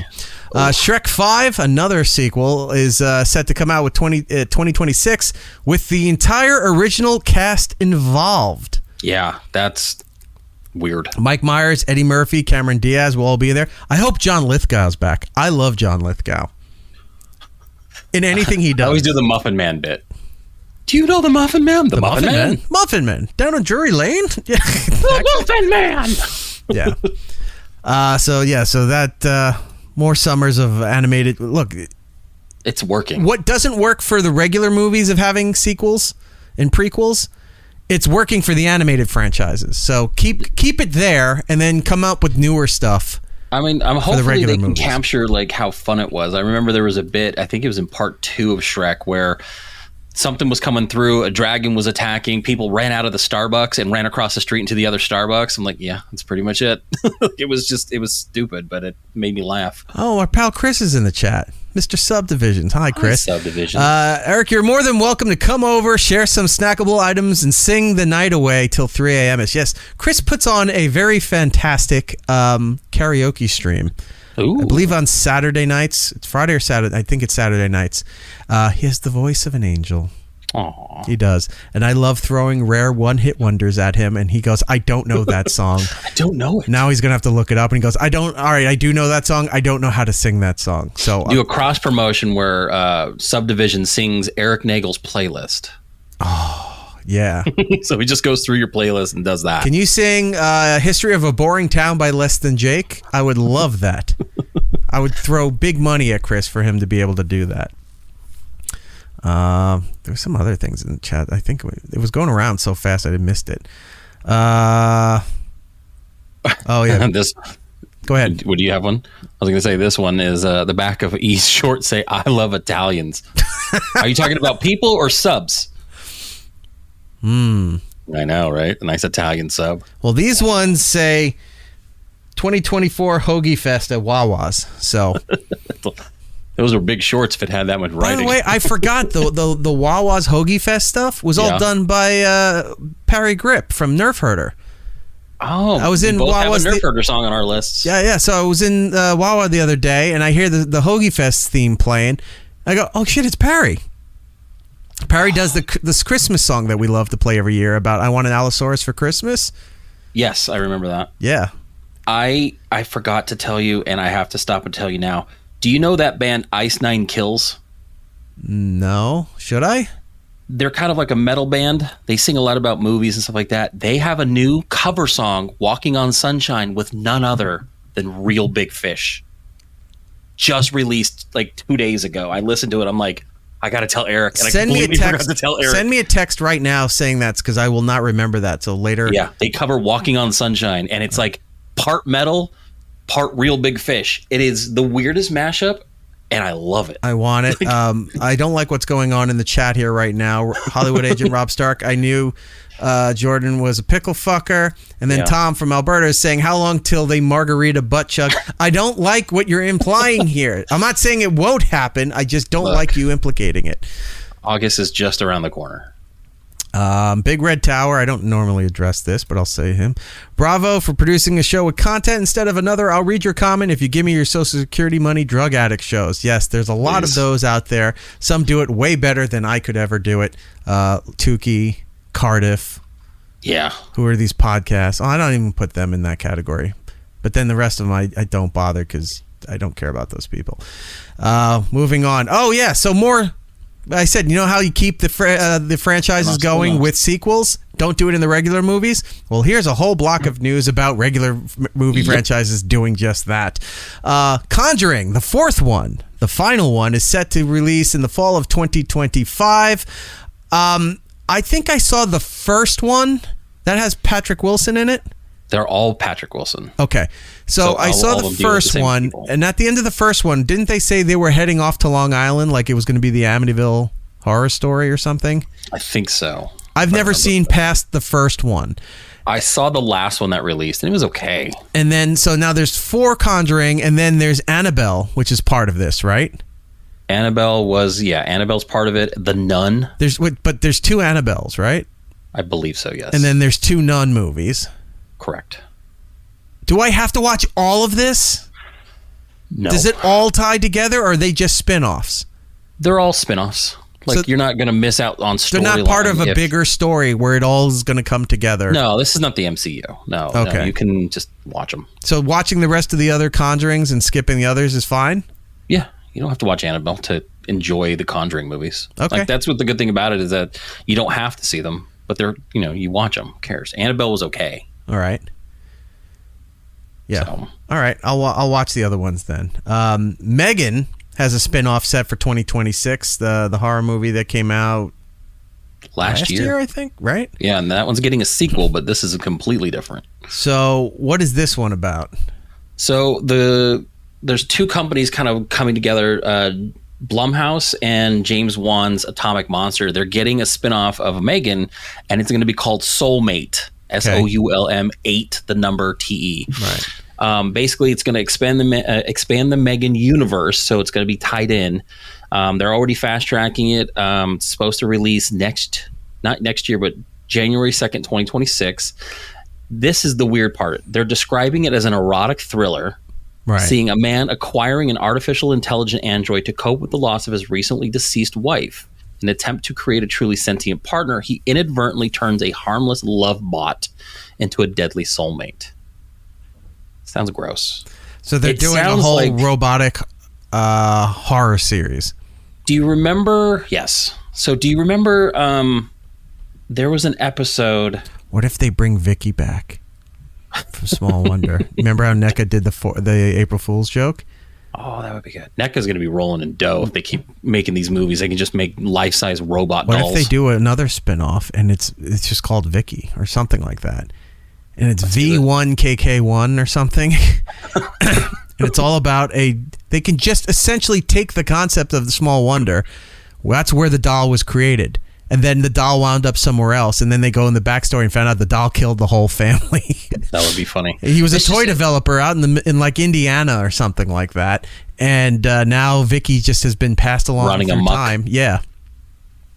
That's just the way she purposely puts herself at tables at like flea markets and like she just fairs up and things like that. On. Yeah, she just goes and lays in a box at a table somewhere and then gets sold. Driving Chucky. Yeah, and that's how she just gets sold. Yeah, all around the country, she's just killing innocent families. That would be funny. By going to like geek flea markets and Comic-Cons and things like that. Different cons. Yeah. All right. We'll look forward to Sounds that. like a weird Black Mirror episode. The Horizon film, the Kevin Costner self-produced, self-funded Western Not fully. series. The more it comes out about this movie, I find out that he put in a large chunk of money. He put in but $38 million. Yeah, of his but own it costs money. more than that. Yeah. But like he essentially made the movie and then had to go around to find distribution for. Oh the yeah, movie, he was right? really pushing to sell it. Yeah. So the first movie came out. Here's what I've seen. A lot of critics hate the movie, but the audience scores have been great for it. It's 3 hours, but it's not like a 3 from. I'm not a Western fan, but from what I'm told, it's 3 hours, but it's not like it feels like 3 hours because it's a long form story. And you enjoy it's old style movie storytelling. And I think I saw an interview clip somewhere where one of the Mickey Rourke is in the movie, right? Is that what I don't know? So somebody was saying it's because people have this TikTok mentality of quick edits and things. Oh, Michael Rooker. Michael Rooker. Yeah. TikTok mentality and quick edits and stuff. It's like this is a movie to be sit in the theater and to watch as cinema, not as a quick clip. You have to change your whole thinking when seeing it. It's a good story. It's a good movie. Now, people that I know that do like Westerns said they loved the movie. But Aaron saw it and said he liked it. It feels weird because it's incomplete. Because it's a whole saga. It's supposed to be like 3 movies, right? From what I heard, it could have been 6. They had planned this one and then the part 2 for August. Well, it's been dropped from its release date now. So that may not happen. It was supposed to come out August 16th, but New Line Cinema confirmed that is no longer the case. Now, this doesn't mean that it's not going to happen. It could be pushed to the fall. I mean, the movie's done. Coming out in August 16th, at that point, you're at the dead end of the summer season. That's where they put all the shit before they reboot the film season for the fall movies, the Halloween horror movies, and then flipping over to holiday, Christmas, rom-com, all that stuff. There's 2 more cycles coming for the end of the year. You're putting out a movie in August. It's especially mid-August. Who gives a shit? Yeah. So maybe that's it. They're dropped from that, but maybe they're moving them to the fall. Maybe this will be closer to a Christmas release or a Thanksgiving release. It does feel weird, though, because a lot of the time when they make these kind of moves, they usually say, hey, we're moving this to, like, say, October, or say we're going to move it to November. Right. Give it a longer tail. They dropped it from the release slate altogether and have had no update. Not a lot of companies do that. They want to telegraph their shot and basically give people time to get hyped. Right. They just dropped it. They're just like, yeah, we're not doing it right now. And then removed it from all calendars.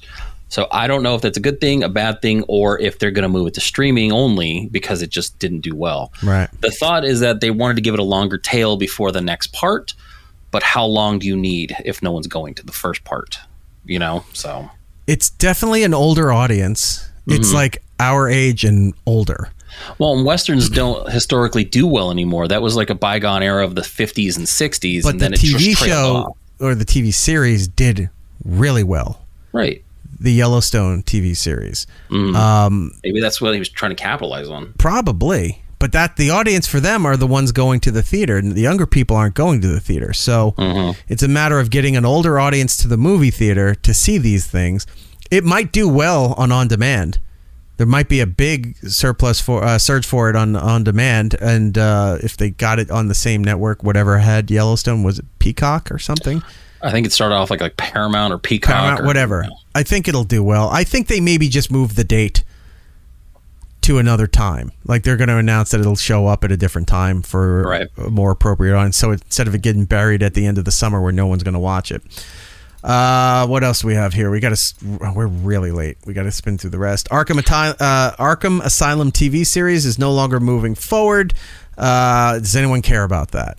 No. It started off as like a police procedural, and then it turned into the Arkham Asylum thing. So now it was supposed to be like a haunted house type situation where they're in the asylum, and then now it's dropped. And I think it's just because this is all stuff that got announced prior to James Gunn taking over, and he's slowly gutting the old to get into the new stuff. Mm-hmm. So I think it's not going to be the last of any old projects. I'm surprised Penguin even got made, and that's coming out on HBO. That just got announced where HBO is going to be on it, and then they're going to put it on Max, where they're not going to be side by side again. So who knows? It's an interesting concept. It has to be reworked, because if it was going to be a police procedural, that was what the fucking problem was with Gotham on Fox. It was too straight-laced police stuff, and then they started making it overly ridiculous because they knew people were getting bored with it, and then it got too weird, and it just, like, when they had, what's her name? I can't stand her. Fish. Fish Mooney. Jada Pinkett. All that nonsense, and you're like, all right, enough. Either kill her or don't, or just get rid of something. The storyline's terrible now. Yeah. If they did a bit of a police, if they did half and half, like Law and Order does, first part is the police stuff, then it's the asylum stuff. It's just a comedy where the police are waiting around by the police tape watching Batman do their job, and they're just like, all right. As soon as he flies away, we go over to that building, and then we see what we have to clean up here. Exactly. But then do it like a case study. Do it almost like One Flew Over the Cuckoo's Nest kind of thing. Yeah. Or do like, how Law and Order does it, where they split it up. You see the police work, you see the interrogation, then you see the court shit. Right. Like, try to do some of that stuff. I don't know. Whatever. A spin-off animated that I'm actually excited about. We talked about this. Kite Man. From the Harley Quinn animated series, Kite Man's got his own spin-off. It's coming on July 18th on Max. And if you have not seen Harley Quinn, the animated series, please do. It's hilarious. It's so written and pretty much done as an homage to Venture Brothers. If you like that series, you're going to love Harley Quinn, the animated series. 3 seasons, I think, right? 3 seasons? 4? 3. I think it's 3. 4th is coming. 3 seasons are available up there right now. You can get I bought the hard copies of everything, just in case. You never know. But it's fantastic. It's not meant for kids at all. 5 seasons. Then I think I got to buy 2 more DVD sets because I think I only have to the 3rd season. Yeah, it's good. This Kite Man thing looks like it's going to be fantastic too. It's well written. It's very funny. Again, not for kids. It's very adult humor. A lot of death. A lot of weird sexual shit in it.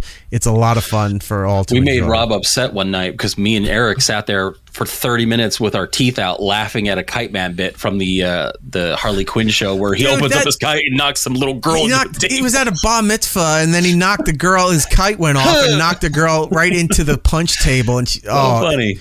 The thud of her getting hit and hitting the table and the glass falling on her was hilarious. Her noise that she made, she goes, now I got to pull up the clip again. I laugh so hard. And it's so dumb. I love that show. Yeah, it is. It's one of those rare shows where I originally thought it was going to be really bad, and then when I first watched it, I was hooked within like 2 episodes. And it's just the jokes are funny. There's a running bit where Bane can't sit there and sit at the table with the League of Villains or whatever because they keep like taking his chair. Well, they kept changing and smaller. Yeah, they would change his chair to make it small so he'd get more uncomfortable and not want to be at the meetings. Where's my chair? I can't be. And he's doing the Bane voice from like the bad Batman movie where it's like they would all laugh at him each time until the one meeting when Lex Luthor is there. And then he's yelling at Bane for being a distraction and sending him on menial tasks. so that he's not there for the meeting. Anyway, so this is the scene that we were talking about with Kite Man, where he flings the little girl into a table, and Jordan and I are just laughing hysterically. Laughing. Rob is just mad at us. Did I just hear the wind say Kite Man? Check out my apartment number. It was just so dumb. It was 66, but and then he's like 69. The fucking kid is just face forward into the punch bowl. Did I hear the wind? And then like the wind hits him and takes him through the vents or something. Like he just flies out. Let's do it again. Hold on. Just hear the Foley work on it is fantastic. Here. Kite Man. Did I just hear the wind say Kite Man? Check out my apartment number. That kid falling into the punch bowl. Just her head hitting the glass. Every time. Thud. Oh, it shouldn't be as funny as it is because it's just a quick 2-second bit. God damn, is that funny? But you know what? Know what I would be cool with? Let's not finish the show with anything else. We've already run long. Just play the trailer for Kite Man and let's call it a day. Everything else can wait. None of it's topical. Because then it gets flagged. You can't show trailers anymore. I dealt with YouTube and this. I was like, it's a free commercial that they put out for everyone to see. So we play it and then you're going to charge us for showing their free commercial that they're dying to get exposure for? Most companies will lift the strike or the warning on you, but you have to put in the work. But Netflix, I'm not saying they're like that, but Netflix is the worst with it. They're like, nope, they denied your claim, all that stuff. So you have to file a lawsuit against them in order to get this thing lifted. It's just so dumb watching trailers anymore. It's not worth doing. All right. Just take our advice for it. Go watch it. But I will say Cheers this. with villains. It looks fucking fantastic. I will say this. We can do all the rest of this stuff for next season. Oh, yes. Stranger Things Season 5. There's a trailer. Who gives a fuck? That's coming out. But we should get out of here. The music is hitting now. There we go. Jordan, we have to do the plugs. And as always, our nation's eyes turn to you. Come check me out on my other show, I'll Watch It Later podcast, where we talk about new movies, we talk about old movies. The whole premise is that we watch things every week that we probably should have seen a long time ago. This week, we're going to watch Maltese Falcon. You can see us on YouTube, I'll Watch It Later podcast, Instagram at Watch Later Pod, and then if you want to come say hi to me, I'm at Jinxed Ronan. Right. Come listen to my playlist. Please do. Go over there. They're both available on Apple and Spotify. While we're doing the plugs, I forgot I didn't see this here, so we're going to have to do that. There it is. Super chat coming in for Jordan. I rock $5. Bageling with the sex. Yes. Thank you for your $5 contribution to the Jordan Fund. That does help the out People the Fund. The people. Jordan, it's just crossed out with a pen and just wrote Jordan right on the top. I'm donating to the People Fund. All right. For me and the show, you can, where's my stuff? Put my stuff up. There it is. It's Eric Nagel across the board on all the social medias. If you're listening to us on the iHeartRadio app, thank you very much for doing so. If you're listening to us on Apple, Spotify, any of those places you get your on-demand content, do us a kindness. Go over there, leave us a positive review, and then you can say whatever the hell you want about us in the comments. It doesn't matter.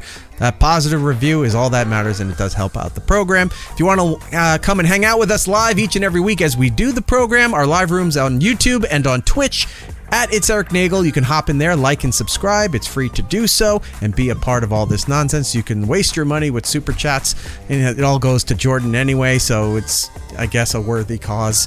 So feel free to contribute that way.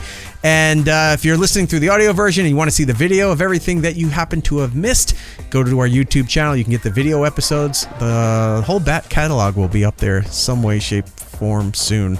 We got to figure out that whole subscription thing for that too. So that is coming as well. Thank you very much, everybody, for putting up with this. Right? Glad to be back. It was weird not doing a show last week. It was, but we're here. Jay Santiago, stay blessed, y'all. Cheers. God bless you as well, sir. We do need to get out of here, so until the next time, everybody. Be excellent to each other. And we'll be seeing you. It's Eric Nagel. Quitting time! Quitting time! Thank God it's Friday. Thursday. Same thing. See you Monday. Alas, we're out of time. Follow It's Eric Nagel on social media platforms. For ways to watch and listen to the show, or join us for the live shows, head over to itsericnagel.com. Yo, and remember to tell 2 friends so they can tell 2 friends, and they can tell 2 friends, they can tell 2 friends, they can tell 2 friends. You get the idea. Keep it real, homies.